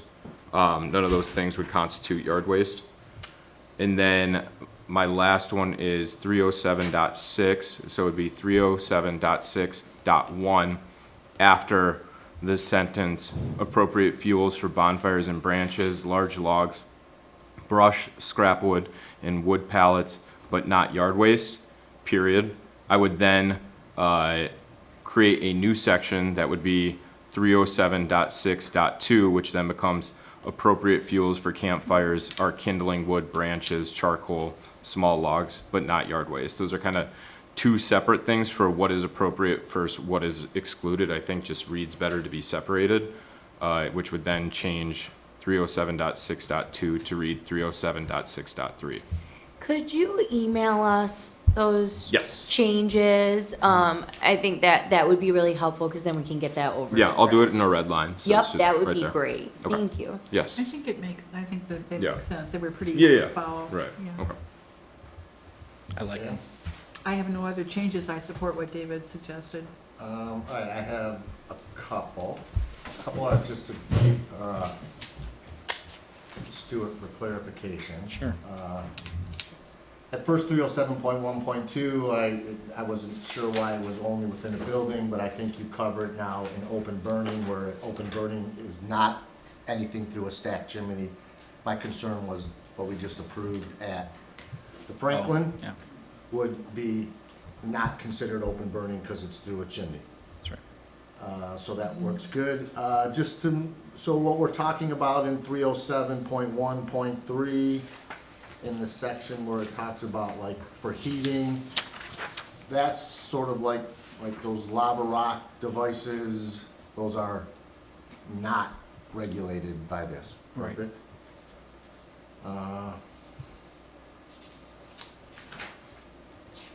In 307.3, after the first sentence, I was thinking maybe we should add a sentence, because I've had these dialogues with Bill Dinnan in the past.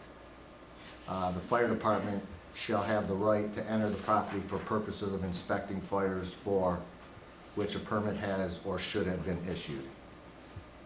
Want to make sure that there's no one's going to say that we don't have the ability to enter the property. So Oh. I want to make that in the ordinance, and it's strictly for the purpose of enforcement.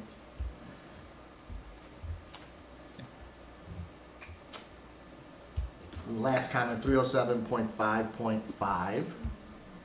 It talks about when it should be extinguished at or before sunset. Could we add, for fires for the purposes of open burning of yard waste shall not commence before sunrise and shall be totally extinguished at or before sunset?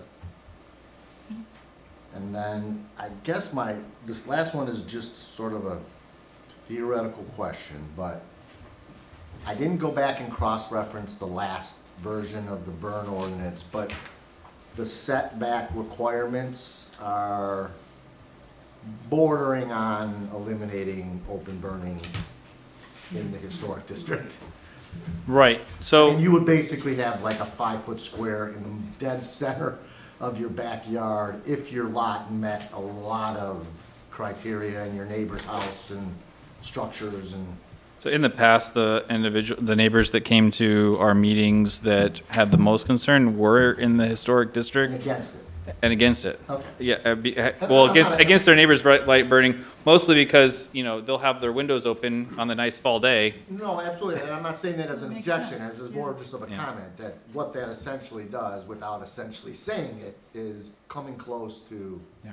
Okay. Now, I mean, if you feel that there's a number that meets, it better meets that need, it is just an update for council to make, and doesn't need a revision by us to make that. But that's decide amongst yourselves if you think that needs to be expanded a little more. Ultimately, it's your approval that needs to meet No, that. I think it's fine, I just, Yeah. I was just clarifying more. Yeah. Just making sure that you guys thought that through, and clearly it came to your. Yeah, and that was actually the first go-around when we proposed a burn ordinance a couple years ago. That's where we had most of our comments originally, and it died at council. That version did, but some of those things still kind of lingered. No, I think you guys did a nice job, you streamlined it, I think it addressed our questions. I'll do the same, Meg, my couple comments, you. I'll send you a red line. Thank you.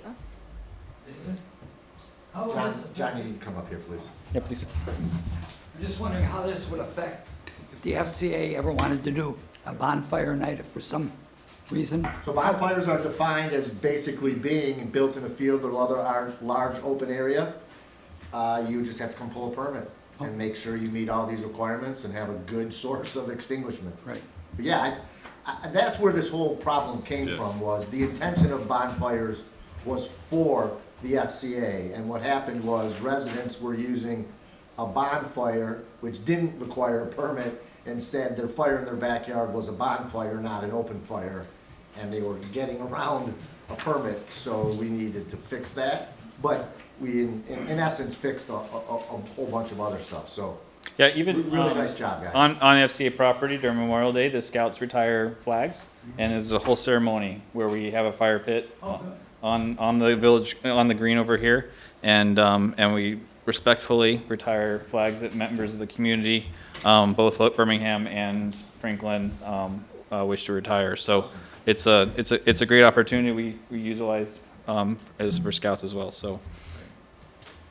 All right, excellent, so, what's everybody's pleasure? Do we want, I think that everybody understood the gist of the comments. We could, at this point, entertain a motion for a first reading, because it's usually between the first and second reading, we fine tune everything, so we can schedule the first reading for next month. The changes that David and I, and if anyone else has changes, send them to Meg. Yep, Can all get incorporated into a red line for next month. absolutely, And yep. do the first reading next month, and then from those changes, adopt something for the second. Yes, one. absolutely, that'll work for us. All right, Thank again, you. planning commission, nice job. All right, so can I get a motion to schedule a first reading of the Section 307 regulations dealing with open burning? So moved. With the proposed amendments, What? with the proposed With edits. proposed, correct, I'm sorry, with proposed changes to be heard at our next meeting. So moved. I have seconded. Yep, further discussion? All in favor? Aye. Aye, opposed? All right, good job. Okay, now we're on to new business. Meg, you have a budget planning schedule you want to run by us? I do, really quickly here. So in coordination kind of with what we did this evening with our special meeting, I would like to get a couple more dates on the calendar. At least 2 more that would be special meetings that would give us time to focus on budget and answer specific questions. If after the first we're feeling comfortable and not needing the second, there is no harm in canceling that. I'd rather get it on the books though, in case we end up needing it. Now, these are just dates that I had coordinated with Plant Moran that work, but it is possible that none of you are available on that day, and that's okay. So we're just opening this up for conversation. My goal would be to leave where we have consensus for 2 additional dates that we could meet and discuss budget priorities. Are you wanting to do it on separate dates, or like we did today, earlier on a council? I think the only way it works earlier on council is if we can get 2 hours. I think an hour and a half is just feels like we're rushed, and I want to have time to just do that. And so that's why I propose these Wednesdays. However, I'm absolutely not opposed to doing them before a meeting, but I would just want us to be here. We start at 4 if we were going to do As long that. as the council's fine with it. So we can do that at our April meeting. Well, so let me pull this up. Let's adjust this on the fly here. Let's see. What if on our April 14th meeting, we have a special budget hearing, or special budget meeting beforehand that will replace our April 30th meeting? And we'll run it there? Or would you rather get rid of the April 2nd meeting, add the 14th before the council, and then keep the 30th? Because we won't have 2 council meetings before we're going to come and pass the budget. I don't know. I'd like to see what works best for council. I don't mind these Wednesdays. We could do one Monday, one Wednesday. We could do a Wednesday sometime or we could do a different day other than a council meeting, sometimes the first week of April, if the 2nd doesn't work. And then we could follow up, and our next one could be on Monday the 14th, which would be a council meeting day, and we could come in early. So does the 2nd, I know Daniel has a conflict with the 2nd. Does anyone else have a conflict with the 2nd? The 2nd of April? Yes. That's HEC At 5? at 7. Right, but these are scheduled from 5 to 7. Okay, just making sure. So I would propose changing the dates that you have here, keeping the Wednesday, April 2nd from 5 to 7, getting rid of that 30th and replacing it with Monday, April 14th from 4 to 6 with a council meeting running right after. And again, if we leave the 2nd and we don't think we need to meet on the 14th, we'll cancel that meeting. Dan, can you make, should we try to do 2 that we can all make? Like scratch the 2nd since Dan can't make it? You can, And do the that's up to you 14th and guys. 30th, Dan? I don't want to wait till the 14th and the 30th. No. That is the only concern I have. It doesn't give me a lot of time to actually Yeah. make changes and Yeah. Based on what- incorporate things. Yeah, I don't mind if people go ahead without me. I'm just gonna be out of town. And on the 2nd. I went and read it. It says by this first Monday in May, it only has to be proposed. It doesn't say done. If you read the exact language, it says, it's implying a draft has to be ready by that date. It doesn't have to be adopted. But I think that waiting until the 14th and 30th might be too long. So Agreed. I think, another date during that week that works for anyone, or were you just choosing Wednesdays? or no, we could do a different date during that week. We could also move to the next week. We could do that 7th, 8th, 9th, 10th, 11th of April, somewhere in there. But if you do that, you're gonna have a couple of days between your budget meetings. So if we make big changes, then I won't have a ton of time to get them incorporated. Can we do like a doodle poll, or do we have to do this today? I'd really like to get Okay. these scheduled. Is the 2nd and the 14th, the 7 o'clock meetings that follow, does that require village staff to be there? Because it would be nice Yeah, it if, so you're does. accounting for that. It does. I wasn't, but yes, it does. So the 2nd is proposed at night when we have HGC. I'm here and so is Dana for HGC. Then I would like to keep it for them. Yeah. It's not gonna be possible to have everyone here at every one of these, and these are still nothing that, anything is being finalized. I think the 2nd and 14th are, No, I think they're fine. are real good dates. And knowing that Daniel will be absent, I'll make sure that we circle up before you leave, Dan, and I have a good understanding of some of your priorities, and I'll make sure that I circle back with good recap and keep you informed of what happens there. That'll be fine. So, if that works for everyone, then if we could get, Do those get recorded? yes. All right, so we'll get recorded. Yep.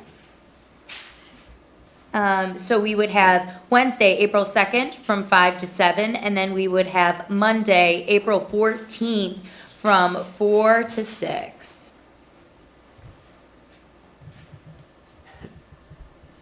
I just realized I can't make the 14th either, by the way, but that's okay.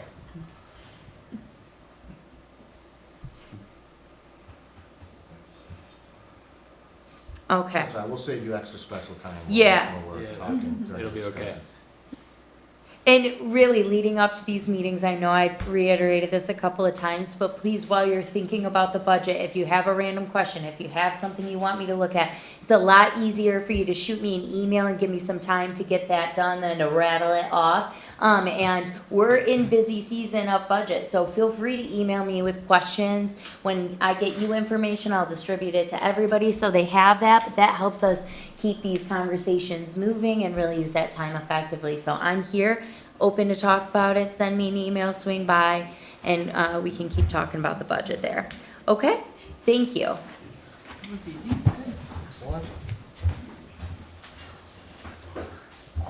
All right, next is consider approval of Metro Act bilateral permit to Extenet System LLC, which is a new Extenet application. Meg, you want to fill us in? on Absolutely. this one? So we've seen some Extenet applications earlier in this year come through, the one that we have before us today.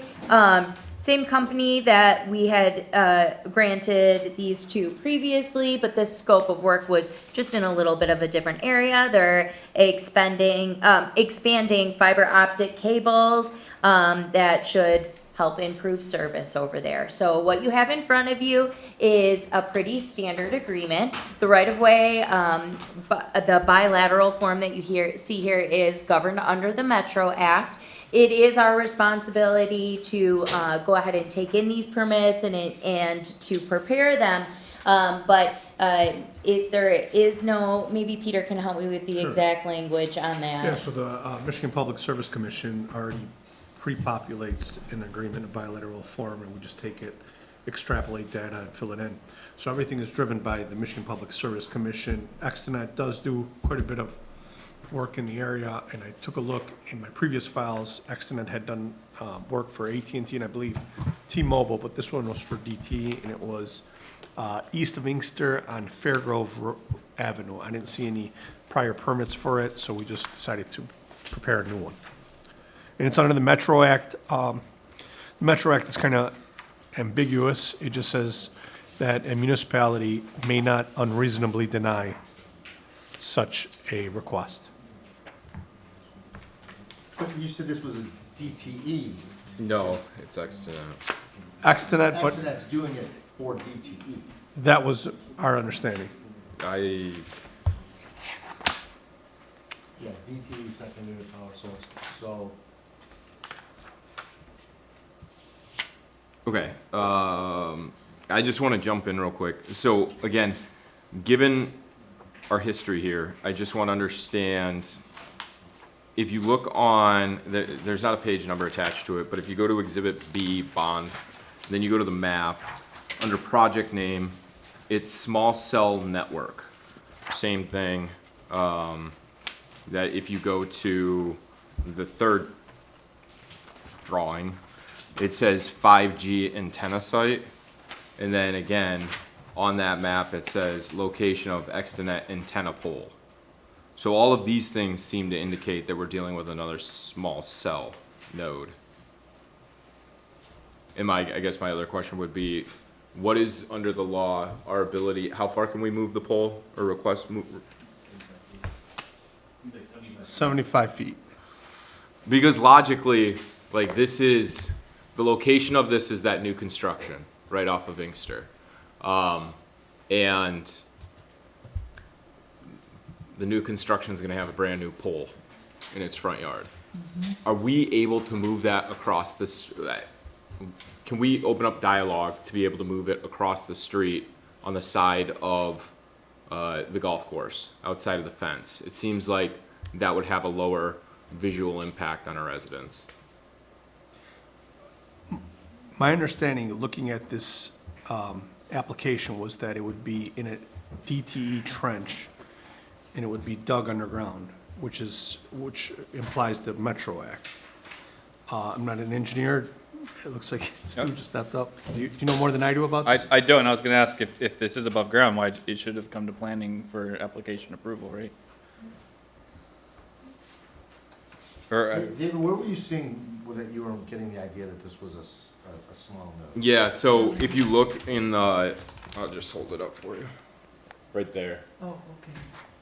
David, Dave. See where David? No, I see that, but I lived there by that 5 times a day. They installed like 4 new poles along Inkster Road. Are you sure that's not one that's already been installed and it's not part of this permit?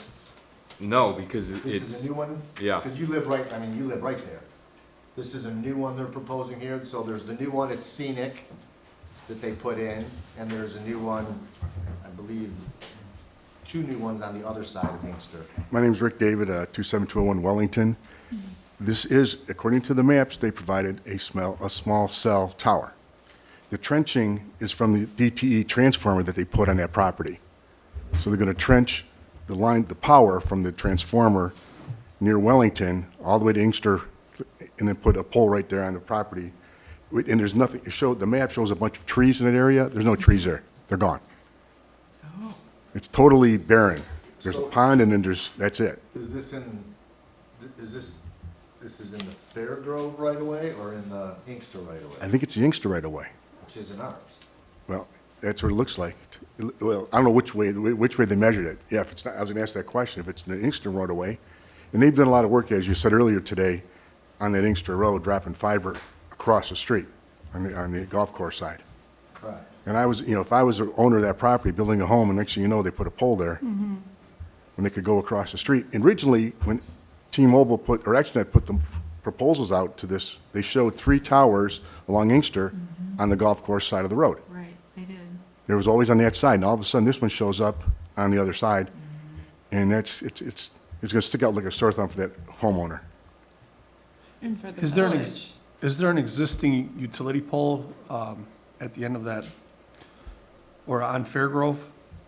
No, Peter, they dropped a on-ground transformer when they did this construction. Okay. So you see there, I don't know if you see the driveway, there's a long driveway off of Fairgrove up to the front of the house to these, I guess I'll call it the west side of that drive, closer to Wellington, they dropped a 3-foot transformer on the ground, which is they're showing the trenching from that transformer. There's no poles there. They buried the electrical line to the house now that they're building. It's all buried. There's nothing over there. It's all empty. I guess we need more information. Yeah. Usually they include a utility pole or their measurements. I didn't see any of this, but But it does say pole. You'll see it actually says pole. Yeah, but they usually, I know, yeah, but they usually include some type of utility pole dimension. right. I think we have enough time under the shot clock, under both the Metro Act and small cell, so I can obtain this, but I misunderstood this to be underground fiber optics. And it, arguably, it is ambiguous as to what they're. I just want to protect that homeowner, He's not even a resident yet and already going to do something there that will really diminish his property in the village. It's an entranceway to the village, and you're going to see this pole sitting there. Thank you for being vigilant.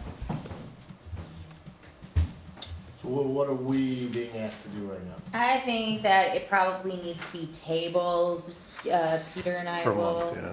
talk to ExteNet and see if we can, This is also different than the understandings that I had from. Well, it's just, the initial- application isn't clear what they're asking to install. Are they Yep. asking to install an underground trench, or are they also asking to install a pole with a node on it? That's the main question that I have. You know, initially this was presented where they weren't even sure if they were gonna need to pull a permit or not, and we were doing due diligence to show that. So there's clearly a breakdown in communication between the plans that they've presented and the way, the discussions we've been having. We have plenty of time. I think it's probably best that we just, you know, we've reviewed it at this point. We have some follow-up questions. Peter and I will meet with Tim Asta from Extranet's representative and get some clarification on those. Yeah, the application, as Dana pointed out, does say DT utility trench. I understood that to mean they were doing fiber optic In the trench, in the yeah. utility trench. But we'll get more information. It is very vague. And Exonet knows that we're in the process of amending our small cell node ordinance, so. Yeah, sometimes it seems right weird hand- that they would be trying to sneak one in. Sometimes right hand and left hand don't speak. Yeah, that's kind of. And I will say, the contact that we have from Exnet is different than one that we've been working on others. It's my understanding that he just helps prepare the permit, so it is possible that they haven't communicated that to each other. But yes, as the permit shows, it was just the trenching there, so installation of pole is not indicated on these plans per se with the dimensions and things we'd like to see. So I think we table this. Peter and I will have a meeting with Tim Asta, the Exnet representative, and see what we can do to flush out some more of those details. All right, so let's bring it back next month.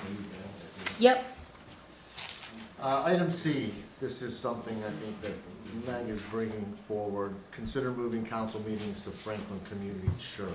I've been asked by some council members to look at this proposal and see if it would be a possibility. Obviously, this room has an obstacle. I mean, look at the way we're filling the table and we're Mike would be missing here. Mike from this space. Oh, he's already weighed in, I know anything. And, yeah, He doesn't like so, there's a lot of discussion back and forth about if this room really fits the needs of the community. It doesn't take very many community members to get here and really overpower the room. There isn't a lot of parking here. It's also another obstacle there.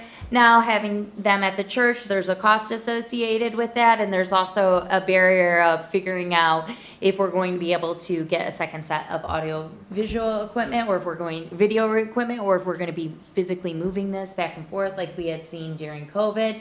So, I explored this and put this on your agenda tonight because this was brought to me by council members looking at me to explore the possibility of moving them over to the community church. They can be a little more accessible, there is more parking, you know, you would have more room there. From an administrative perspective, it's, you know, it's sometimes hard to accommodate a group in this space, and it will be a challenge in a different way to accommodate like moving equipment back and forth. So this really is a council decision and discussion. Not everyone is in support of it. I've heard that in the past when we had meetings over at the church that the acoustics weren't well for the recordings. I can say that, you know, if we were making it more of a permanent decision, those little tweaks and tailors are probably something that we could work out with the cable board. We've talked to the cable board about it. It could be a possibility to get some granting and have a separate set of equipment over there. But if it's not possible, they're here to help us and to accommodate that. Of course, it just takes more of their time. So we have to be considering that as well. So for me, I can see benefits to meetings in either spot. And I was asked to investigate this and kind of bring it to you guys for discussion. It also would give more flexibility for meetings in this space too, for committee meetings, right? So I mean, Not really, because we wouldn't have anyone in this building when my staff isn't here. My staff attends a council meeting. Oh, but like we could have committee meetings here if we needed to. Still, like this doesn't exclude us from having meetings, right? Is that what you're saying? Correct. That's And what like, we would keep, the plan, or what I have here is to keep all the other committee meetings as normal. Oh, that's what I was gonna ask. So I was just doing the They draw a calculation. much smaller crowd, and since there is a cost associated, it is going to be staff time to be moving things back and forth. Planning and HDC, the occasional ZBA, I think they're well accommodated in this space. It's really council, you guys not having space, and just when we have members of the public here, you know? So it would be roughly 3,000 a year? Yes. Just for council meetings, because I was doing an estimate of like 4 zoning board meetings, 10, okay. Yep. So $3,000 a year. And we essentially. might be able to negotiate that down a little. 250 is the cost that we've had in the past. Now, I will say the church is super interested in us coming over there. They're looking for ways to play a role as a community center to get people more comfortable with coming over there. They've been really taking an initiative to integrate into Village. They're a part of Main Street. They've been going to the economic collaborative meeting. So the church, when we brought this up, originally had a group in there. They said, we'll move them. So if cost was a barrier, I definitely think that they might be open to some sort of discussion there. So. All right, thanks. Would they share any of the cost of the AV equipment if it benefited them in any way? It probably wouldn't, because it would come through the cable board, and so we subscribe to the cable board. We pay very specific dues there, so that equipment would have to be ours. And actually, we don't even operate it. The cable board representatives do, so I don't see that they probably wouldn't be able to use I that. think that would be the first thing to vet out, is the practicality of getting a second set, because I know that pack it up from here. Is move a it over lot. there, So take it down is. We've had preliminary discussions about that. I definitely think that it's something that we could get a grant for. It probably would be a situation, and Peter actually serves as the representative for the cable board too, as Rick the can sell attorney everything. and Rick. So I think that it could be possible to get that, but it wouldn't be immediate. The first couple of meetings, we'd be moving stuff back and forth, for sure. I'm not wild about the idea of the staff lugging stuff. I just I'm not really, either. I mean, with the pressure you've talked about already on staff time, it just seems like I'm not sure why, it doesn't make sense to me. The other thing that's a problem over in the church is the acoustics are so bad, people cannot hear each other in that room. Well, we would have to set it up different. We couldn't do it with everybody scattered around the room, Yeah. sitting in the Yeah. circular tables, Yeah. with the cable board way in the back. We'd have Agreed. to set up chairs in a Yeah. row, condense the room forward, move forward where the cable board sets up. Agreed. And if it was something we were doing more regularly, would have a plan to do that, because the way we had meetings over in COVID, those were really spaced out. They could be hard to hear It was over hard. there. Yep. Yeah. So I would support investigating a grant opportunity for equipment to alleviate that issue, but Do we have to make a motion before we start talking about it? technically, yep, we should. Okay. I'll move to approve moving the council meetings to Franklin Community Church. I'll second that. Hold on. So now we can discuss. I'm still. Now we can discuss. Yeah, I'm just saying, I just want to be official of We don't have to discussing. have a motion on the table to have a discussion on anything. Oh, okay. I'm not sure we're quite ready to approve a move to the Nope. church. And that's okay. I mean, like I said, this was direction I was given by some council members. This is appropriate venue for you guys to sit and talk about it. Sounds like we had some deliberation. I mean, if we're not, I just need to know, like, what your next steps, what are we expecting from staff? Would we like to further explore a grant Vet out opportunity? the equipment issue. Okay, Because that's the biggest burden on you guys.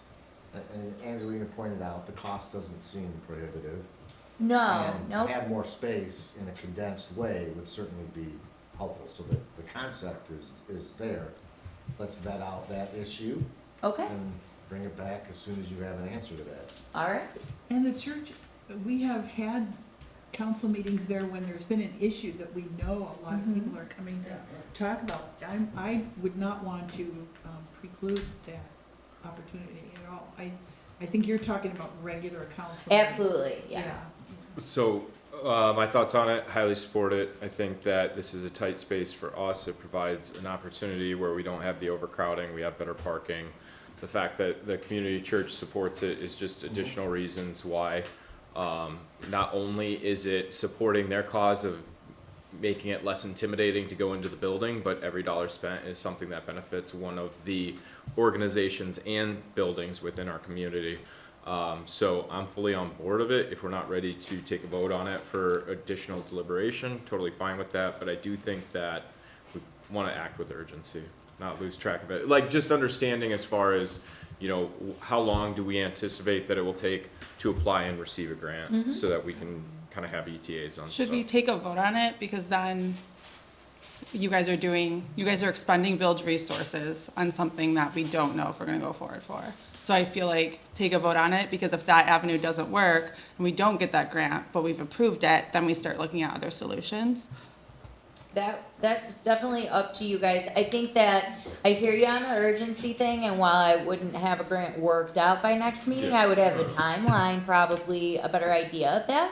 So maybe we could always, we have this proposal, we know this amount of facts, we could bring it back at the next meeting, and when we have more information about obtaining a grant, and then maybe at that point we take a vote. I don't know. It's, that would definitely be a council decision. I can see it going either way. Do you have any No, input on that? there's a motion on the table, you guys can amend that. The cable board meets every 2 months, I believe, is that right, Mr. David? So I think we have a meeting coming up in March 18th, if I recall correctly. So it could be, it's kind of aggressive to move, is it next week? I'm sorry, it's next week, not the 18th. So I don't know if that's enough time for Meg to get her ducks in a row to prepare something for that meeting, but, and it doesn't have to be permanent, the move. It could be once every other month, as needed, as required, in the summer, whatever you guys want. The charter allows for, well, the charter says that it can be done wherever you decide by resolution or ordinance, and the ordinance says this basically the same thing. Do we have to sign a contract with the church, or if it doesn't work out, we can always come back? We could always do that. Church is being super flexible with this. Honestly, when I brought the idea to them, knowing they had a conflict already, they instantly changed the conflict and made other arrangements. They seem to have interest in us coming over. I would not be looking at any kind of contract solution, for sure. I would want us to always be able to gather back in our space if we needed to. I think just this, is part of the goal of getting residents more engaged, hearing feedback from them, creating spaces for them to feel heard, bringing businesses and community centers into the fold when it comes to village business. And I don't go to the community church. I mean, my kids go there, but to worship, I don't go there. But every time I do go there, I see things that I participate in because I'm walking into the building. And I think they put a lot of time and effort into intentionally including the community. And I know so many residents that go there. All my kids have gone there. I think it's a phenomenal way to show them that we appreciate their partnership. And it's not moving every single meeting. It's just the ones that are the larger meetings, which is the council meetings. I feel completely uncomfortable sitting up here shoulder to shoulder with people. And I think that Mike gets antsy walking back and forth. I don't have a place to spread out. We're both left-handed. Between all of our blueprints, even at meetings, I can't cross-reference things. It's just really not conducive to being diligent in policymaking. And so I see it as a total win-win across the board. I'd like to take a vote on it since we have a motion a second. Yeah, I support it as well. I think as members of the democracy here, we want to be responsive to the needs of the community and having people participate. And I remember my first council meeting here, it was literally standing room only, just as one example. So I wonder how many people might want to come, but they don't want to come and sit in here where they don't feel like there's even a place for them. I can definitely hear that. All right, well, there's a fairly generic motion and a second on the table. The motion on the table is to move our meetings to the Franklin Church. Doesn't have a start time, doesn't have an end time. And theoretically, that means next month we're at the Franklin Church. So be careful what you wish for. I can rephrase my motion so it's more detailed. Yeah, I mean, are we? Yeah, I'm not prepared to move for Or are we April. ready to Can we still further the Yeah. dialogue? Well, can I say, make a motion to move council meetings to Franklin Community Church to 6 o'clock on the, second Monday of the month when staff is able to move the equipment. Like, I don't have to say by April 21st. We can No. approve the move, and then it could take 2 months for us to actually get over there.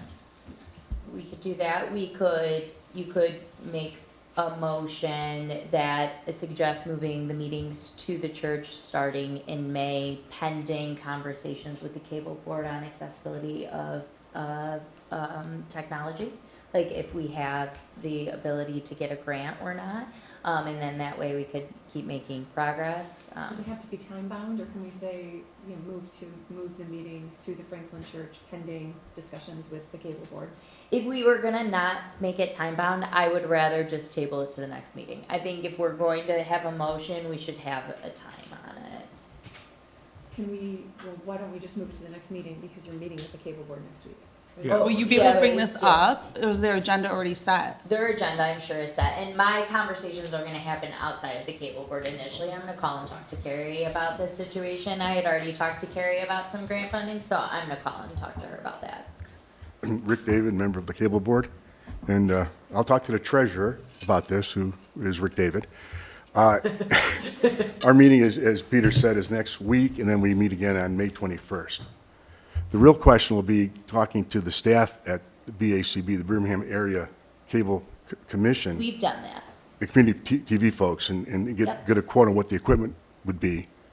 And then you would go then, as a body, you would go before our subcommittee to talk about your need to have additional equipment installed. And then they would go to the full board, which will probably be on the 21st of May, with the request for a grant. They would grant it, and then they'd have to go order the equipment and schedule all that process, work with the church to get it installed and do that kind of thing. So I don't think you ought to be moving equipment that's, technical equipment back and forth. I'd like to let the process go through. I think they'll I'll have to look back at how much money was invested in this installation 3-4 years ago and look at that aspect, because to be honest with you, Franklin's gotten a lot of revenue from the board lately, and sometimes they say, well, how come the smallest community in the group gets a lot of the money? But that's their problem. We're going to ask for whatever we can get.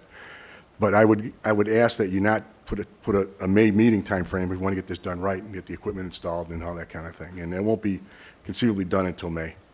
Absent the grant, though, we can still move forward with Correct. this. So I would actually like to have this approval so we can build it into the budget, because I don't see, Even without the budget, you can move equipment. You can, okay, that's why I just didn't know. That's how we've always done it before, but it is a very tedious task. It does kind of shut our office down at about 2:30, 3 o'clock on a Monday to start moving everything over, because it's not just the transport, then you gotta hook up everything, we gotta tape down wires, you do all the soundtrack.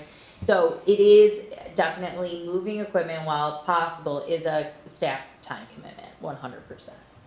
And to add another wrinkle, I don't know if anything is permanently installed, but we probably need the church's authority if something was going to be screwed in or bolted in and stuff.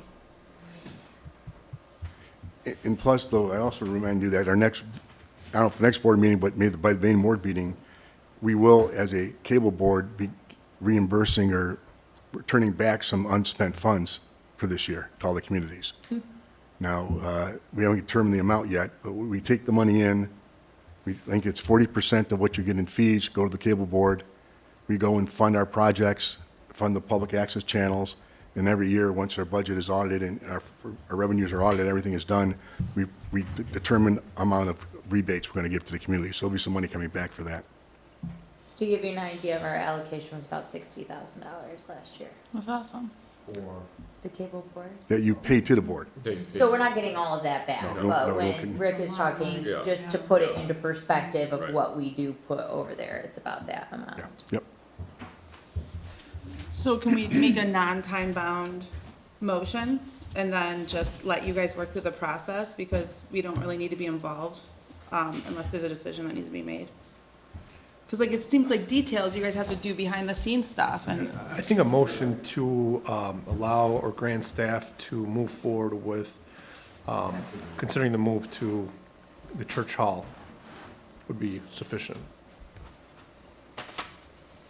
Could you say that again? Yeah, a motion to approve staff to make preparations and apply for grants and what is necessary to move to the church grounds for village commission meetings. Yeah, I support that with the inclusion, granted, there's already a motion on the floor, but I would support what you're saying with the inclusion that to submit the application on the May 23rd meeting.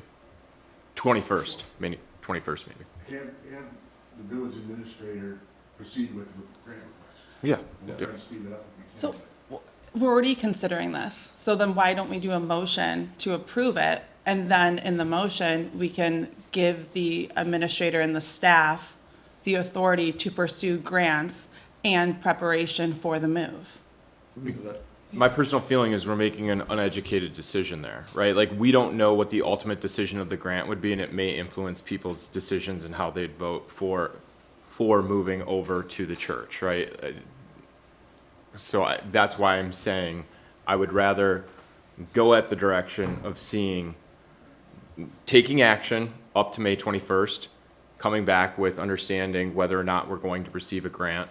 And then if we receive it, wonderful. If we don't, then it's a different set of facts to consider.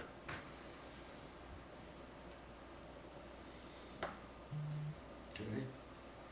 So, we have a motion and a second, unless David, can I speak? oh, sure, John. Yeah. John Simon, 30320 King Card. I disagree with most of you up here. I think this room is Franklin. This has an ambience that I feel very comfortable with. You go over there into that big rec hall, it's spread out and that there's no character to it. It's very ugly. And I think that this room has served us well for a number of years. If you can't spread out, well, I'm sorry. I mean, everybody else has been doing it and not complaining. So I think that you should consider the ambience. This is Franklin Village, and this looks like Franklin Village, whereas the church looks like a rec hall. And I think it's ugly. Thanks, John. So, we have a motion and a second, unless anybody's changing their motion, I'm gonna, I'd like to hear the motion again, please. Okay, the only thing, okay, to trustee Sally's point, I don't want the village to commit time and resources to something that we're not gonna pursue, because they have stressed that over and over again, like, they do not have time to explore projects and not see them to fruition. So, keeping that in mind, I don't want this to be another, let's invest 30 hours of their time, and then we're gonna decide, no, because we don't get the grant for, I don't know, whatever, we don't even know how much it's gonna cost. So, or if there's even a grant available, or if, I mean, it's just like, again, it's just wasting their resources, and I hate having them squirrel around. Like, I don't like that myself, and I don't wanna project that onto someone else. So I feel like if we can say, like, the council would like this done, but we would like a proposal to come back to us, right? We're not signing a contract, we're not expending funds, but we are telling them, this is the direction we want to move in. Please prepare the grant, please do the market research, and come back to us with the proposal and costs. I think like that is, then they can set that as a priority, and it not be like a thought or a passing idea. It feels like you're both saying the same thing to me, though. I mean, like, there might be some slight Come to our dinner nuances, but I table. think- I mean, I don't mean to mediate, but it feels like you're both on the same side here, and we're arguing just to argue. So the material difference for me is that I'm not asking for an affirmative vote for moving to the village, or moving to the community church, right? So I'm saying to provide distinct direction to the village administration to prepare and organize kind of the logistics to submit a proposal to the broadcast board, not separate that from the official approval to move to the church, yeah. Angelina, is your concern that we would have staff do something, and then when it comes back for formal approval, the majority of us won't approve it, and then we've wasted their time?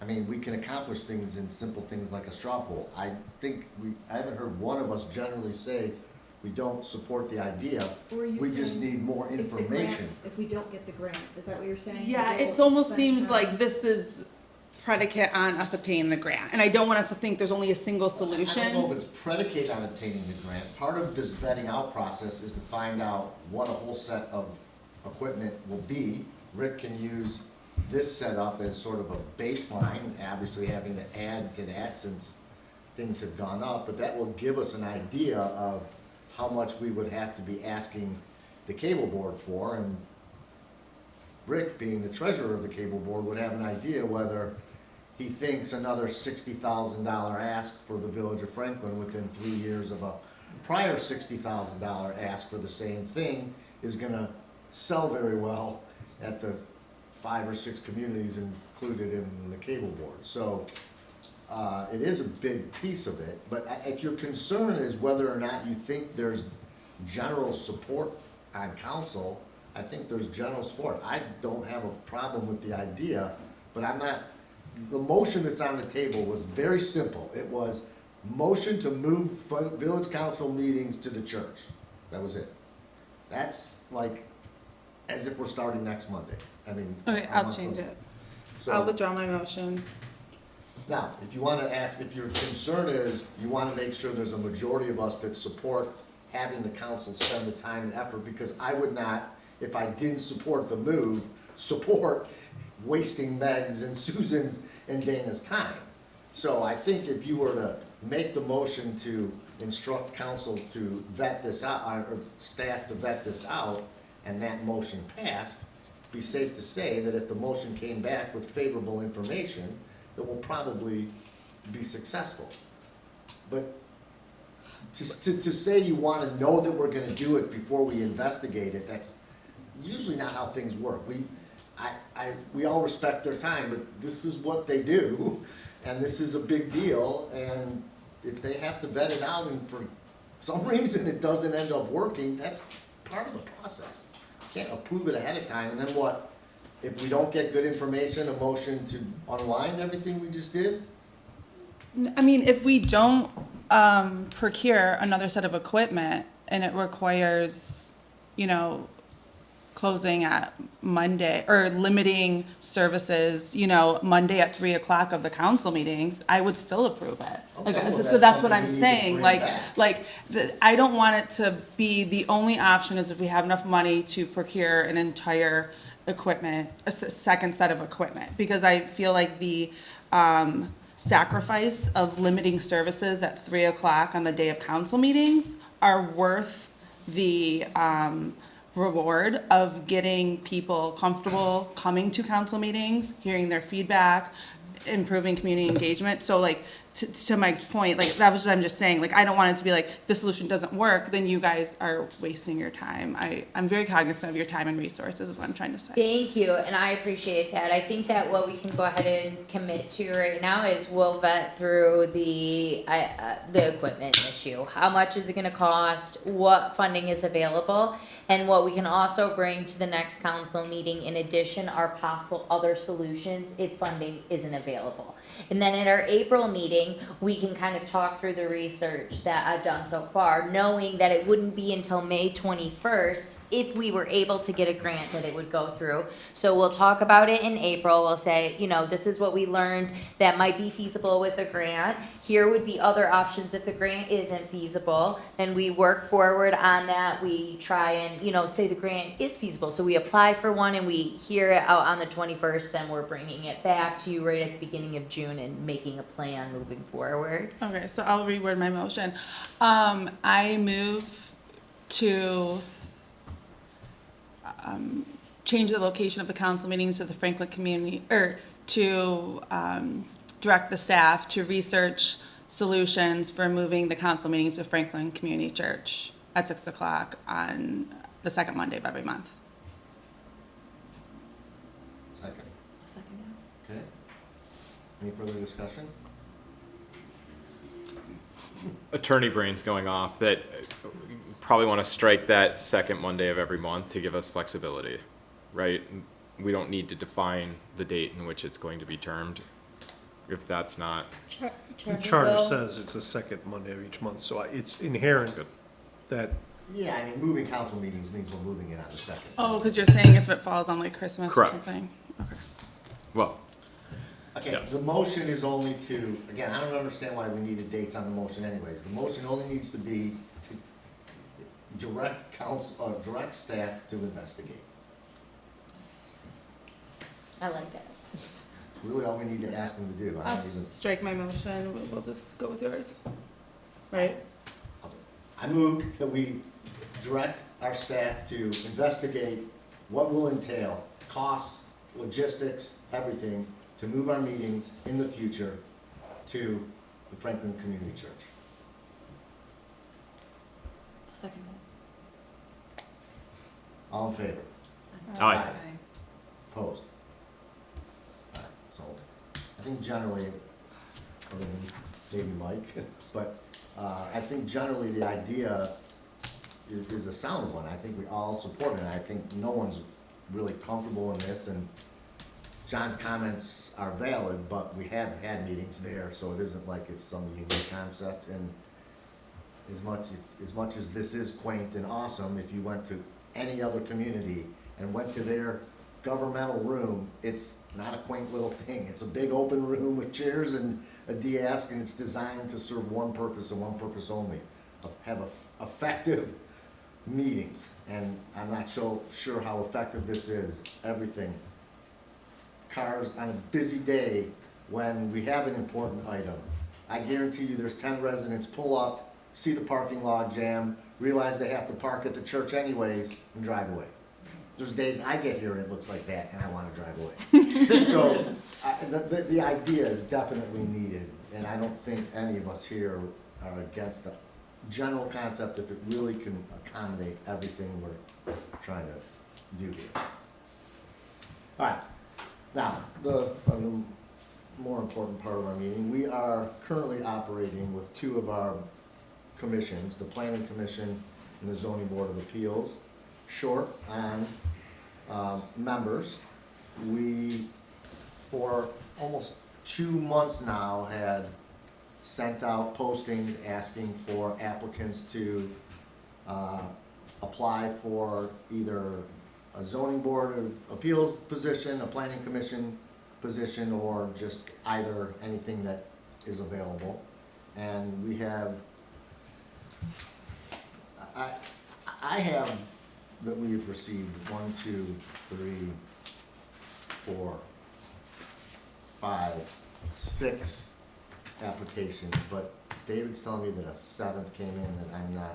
Did you have the 7th, Dana? I sent one out from Daniel, I did check she sent it on March the 5th, and I went ahead and I sent it out to the council. Yeah, we received that. Mhm. Did you call these people, tell them to come? No, because I was told this was just a discussion. Because when it was time for voting, I was going to let them know when to come. Aren't we voting today? Well, It was just listed as discussion.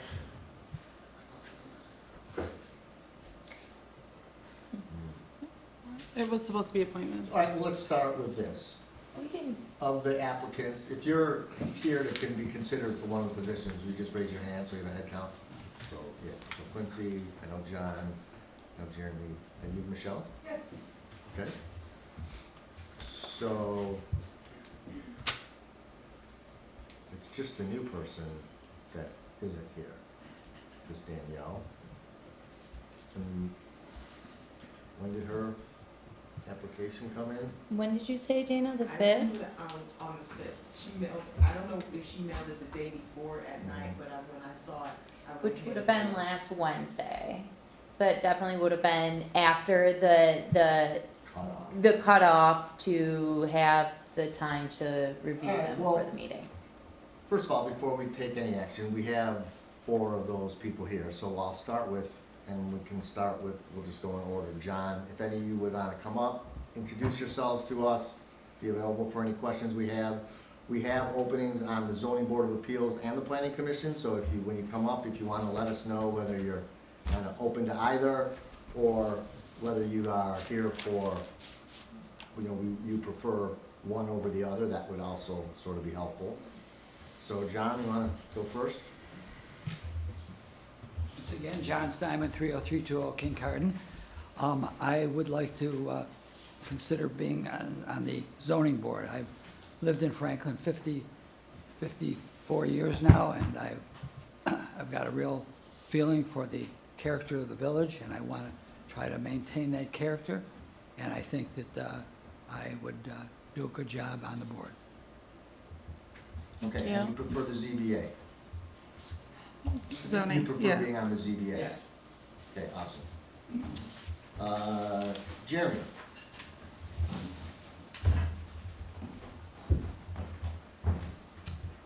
Hello, thank you for having me. Jeremy Werner, 26985 Crestwood Drive, resident since 2019, but been playing baseball here since probably 6 years old.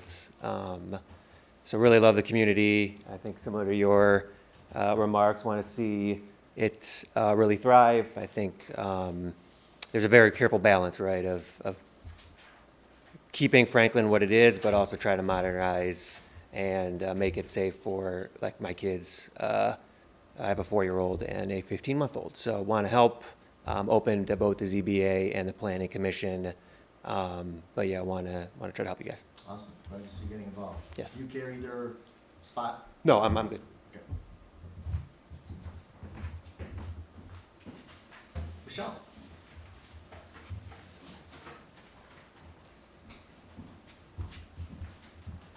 Hello, Hi there. my name is Michelle. 32860 Watley is our address. My husband and I have been there since 2017, and just a quick background, we both grew up in Bloomfield, and when we were considering where to live, we chose Franklin for a number of reasons. We knew we wanted to sort of make a permanent place here.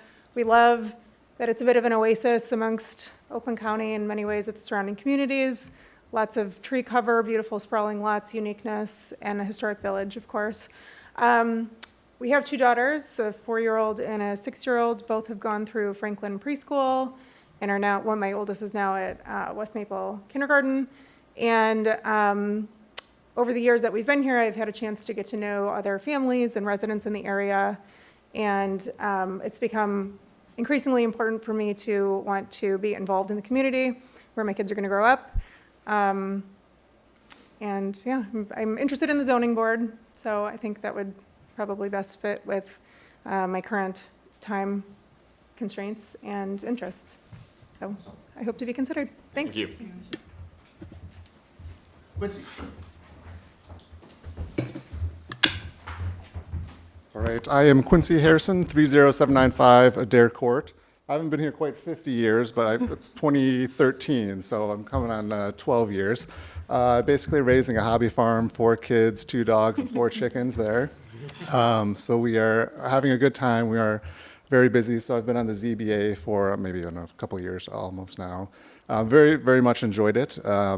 With my background as an attorney, I have interest in doing planning. I write very specialized legal documents as a patent attorney, never the same thing twice, otherwise it wouldn't be a new patent. So I have lots of different background in legal writing, legal understanding, various litigation enforcements with technical writing, basically based on patents and people have written, and taking very complicated ideas and making them simple that hopefully people can enforce. I know sometimes that can be a challenge. You come up with great ordinances, and then when they come to enforce them, they're not exactly sure how to do it. So I hope I can apply some of that. But that's all about me. If you have any questions, otherwise I'll grab a seat. But Can I ask a question? Yeah, absolutely. Not of Quincy, but if Quincy were to move from ZBA to I don't know, planning. maybe cause a problem.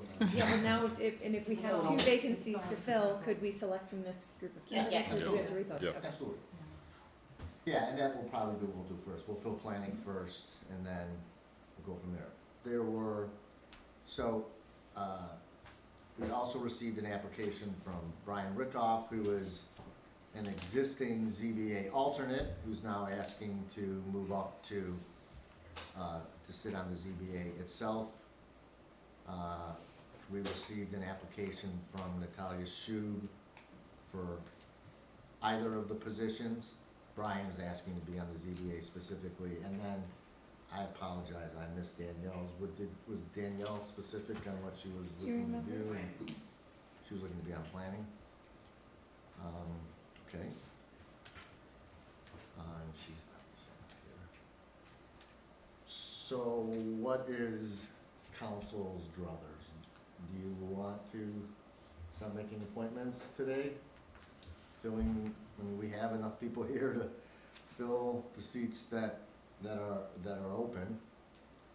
I'm conscious these have been open a while, but I'm also conscious that, was Danielle given the opportunity to come and speak on her behalf? Did she know this was happening tonight? Or whomever? What was happening there, I just thought Yeah. this was a So discussion, that's- because I that's- would just send out communication to all the applicants to make sure that they were aware to be here, so they can give their spiel on being added to the board. The So only they were thing given is that- that Danielle's application would have been received after we have the guidelines that have a deadline to receive them for council to have the appropriate time to review it, and Danielle's would have come in after the rest of them. So the other people were given the opportunity to appear here tonight, are not here, correct? I just wanna make sure I'm understanding. But Danielle, we didn't. Not Danielle, yes, not Danielle, the- Everyone else is here besides Natalia And Brian. and Brian. Yeah. I also have a, I guess, concern with there not being a deadline on the posting. And I remember last. There is, 7 days before our meeting. That was in print? I'm just. We've had voting guidelines we've now used for like the last 5 or 6 appointments. And they've all pretty much so been designed so that 7 days before our meeting, we all have ample time to reach out to all the applicants if we want to speak to them and speak to them.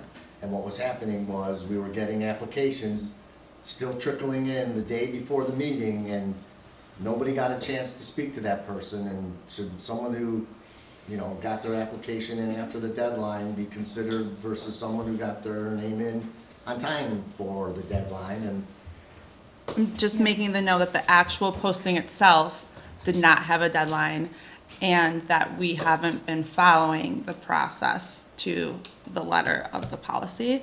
And so when we deviate from the process, there is a slippery slope of like, are we gonna continue to deviate? That's all I would like to say. And last meeting, we did ask if there was a deadline, and it was saying, nope, you can just send in your application. So all I'm saying, again, this is just process and communication, that I just want to be consistent with messaging. And I know that people here have been waiting, so I do want to take a vote on it tonight. But I, again, want to stress that there was no posted deadline to this application. Excuse me, just kind of, Dana, would you speak to that? I know there, in the past, we've had discussion about posting the deadline on the website, so it's very clear. What's your perspective on this? So this was 3 postings. The first 2 postings had deadline. We didn't have applicants, so I was told to put it back out there without a deadline until we could, so we could still get people, applicants who were interested in applying. So the first 2 did have deadlines, and when those deadlines happened, we didn't have enough applicants. So then it was placed back without a deadline to hopefully get more applicants in. Okay, so this last time you were directed to post them without a deadline? Yes. All right, thank you. Just to be clear, I did not have any direction to post without No, a I'm deadline. not- I I just said wanna to know. post it Yeah. again. So there's no deadline? I believe everybody. I'm just trying to be clear. All I'm saying is, the reason I brought that up, I am fine to vote tonight. I just wanted to make sure that those who did submit applications were given the opportunity to be here. They've either chosen not to be, or they are here. So I'm fine with that. I just wanted to make sure, as a point of clarification, what was shared with them. So, again, I know this has been open for a long time. We need to get these appointments made.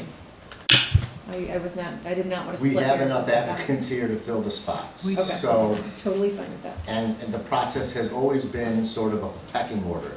You apply for a board, if you don't get one, you keep applying and you get moved up the list because you got bumped the last time. Quincy wanted to be on the planning commission before. Someone that had already applied ahead of him got the position. He was kind enough to go on the ZBA for the last 2.5 years and help us out. Now he wants to move up to planning. So I think it is generally an inherent process that works, and I don't think that we're not allowing residents an opportunity. We have been discussing this. I spoke to the entire village at our last meeting saying, hey, we need applicants, and we're still with the last one that came in On the 5th. on the 5th, one person above the total, well, two people above the total. And it seems like even if Danielle didn't have an opportunity today, it seemed like if she still wanted to be involved, she would go to the top of the list the next time we What go about to do Brian? this. Was Brian called? No. No one was, because, No one was okay, let me, I'm going to say my 2 cents, which is, I just want to establish for the record, again, that I'm totally in the corner of the village staff, because the first 2 times we applied the deadline. However, for the exact same reason that I support we vote tonight, I do not want to go another month of not having these seats filled for the zoning board and the planning commission. And so it makes complete sense to remove that deadline so that if we didn't have the numbers and somebody applied at the last minute, that we could still get the consideration to move this forward without having to wait an additional month. I would say, though, that because we did not notify, because we didn't know that we were taking an official vote tonight, that we not discredit somebody for not being in attendance tonight. That's the only thing that I would say. Agreed. I like that. Agreed. Does anyone move to, are we at the point of? How do you want to do this? Well, David? so the way the charter reads is the president appoints planning commissioners and the council ratifies them. And then for any other body, it's the council approves, which means theoretically anybody can make a motion for somebody. On any of these instances, if we have more nominees than there are positions, then we have to go into a voting process.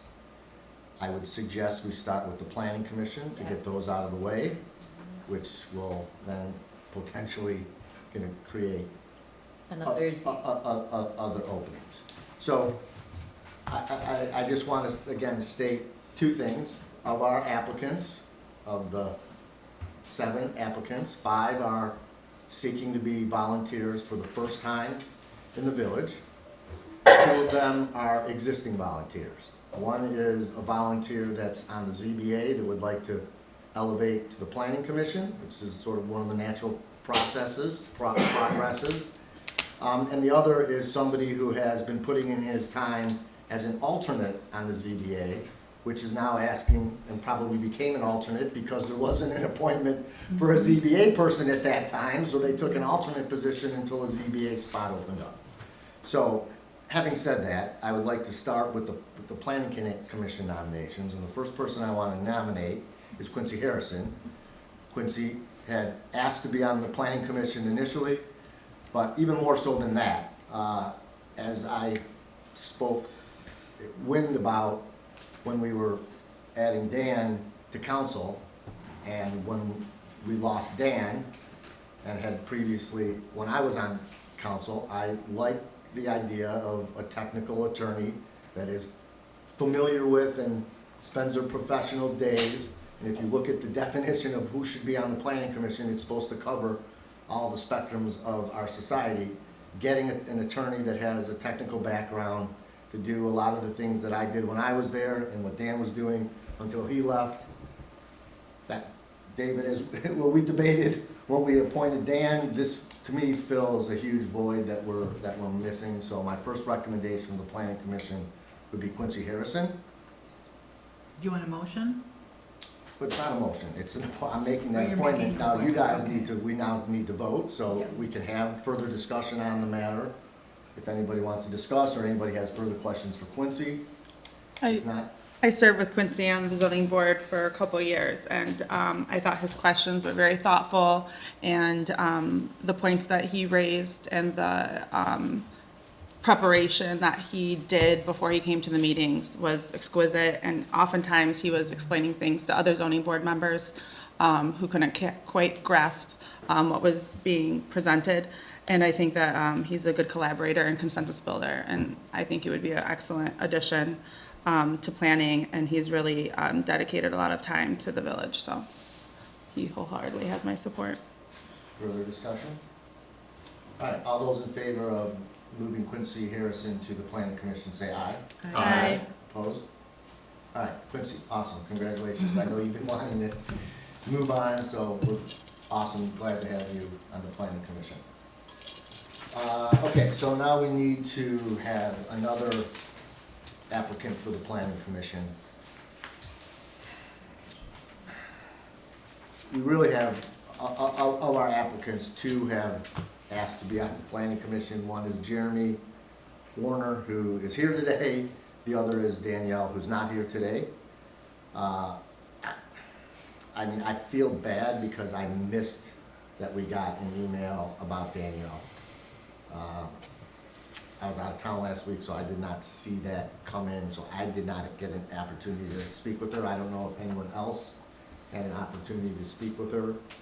So I'm not super comfortable appointing someone I've never had a chance to meet. So kind of not having, I'm gonna, my second appointment would be Jeremy Warner to the planning commission. Jeremy's been a resident for 4 years now. I know Jeremy, based on what he told us, grew up in the area. So Jeremy brings a great perspective from our younger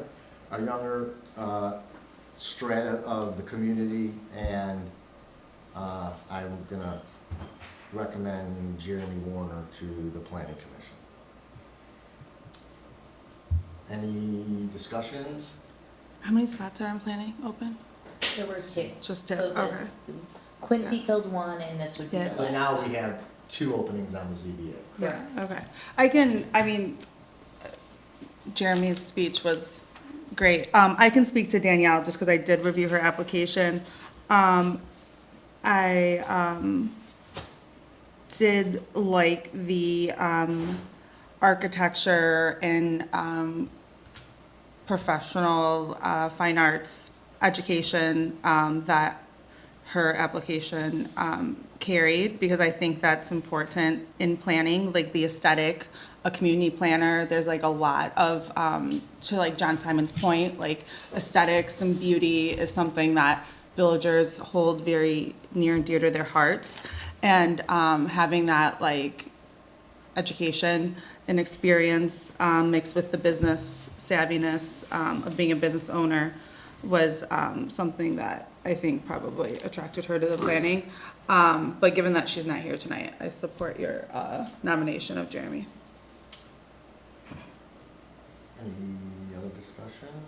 Questions for Jeremy?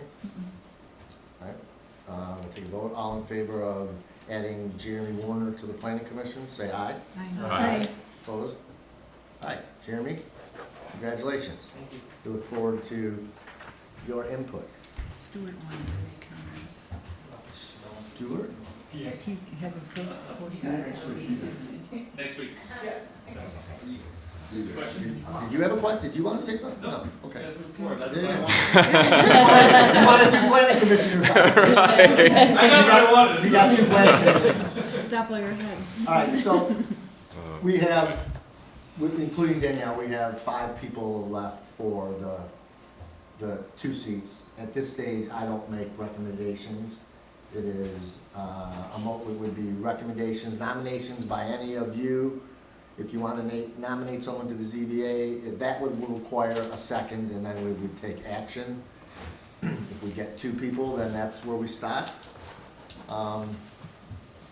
Again, the only comment that I would like to add is the consideration of the fact that Brian Rickoff, who, although he's not here today, is an existing ZBA member, who, I guess if we moved him up to the ZBA, we would have 1 ZBA seat open and 1 alternate seat open. But I will leave it to the balance of the council if you guys want to take any action at this point, or no.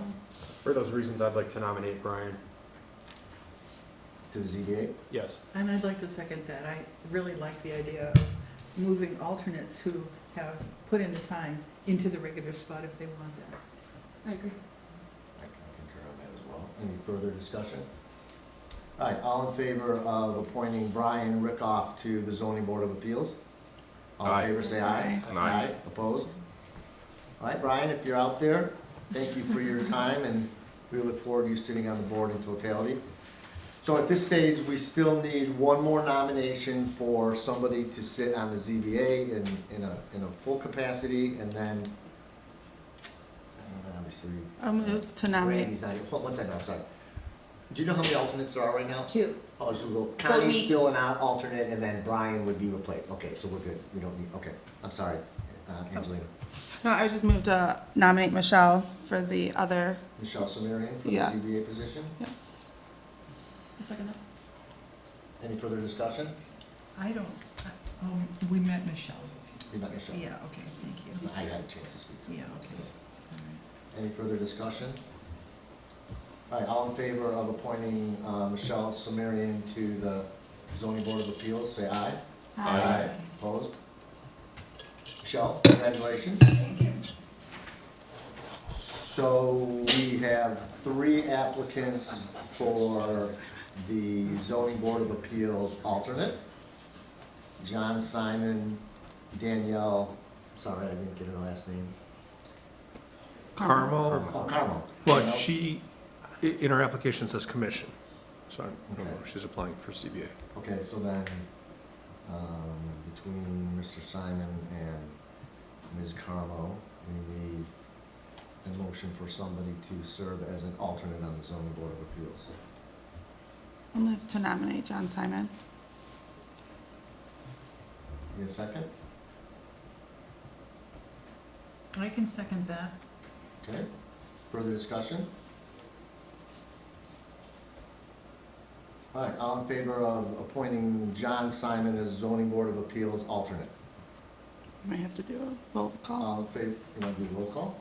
I don't know. Oh, no, all in favor, say aye. Oh. Aye. Opposed? All right, so you could fill the seats. To Danielle, I apologized and do feel bad. And I would just say that seats on Historic District, Zoning Board, Planning Commission open on a regular basis, and the next time there is an opening, and I would hope that she would again consider it, and at least as far as I'm concerned, she'll go to the top of the list. All right, excellent job filling those seats. I think you've got some great candidates, add some new blood to those bodies. Anybody else have anything? All right, I'll adjourn the meeting at 8:55.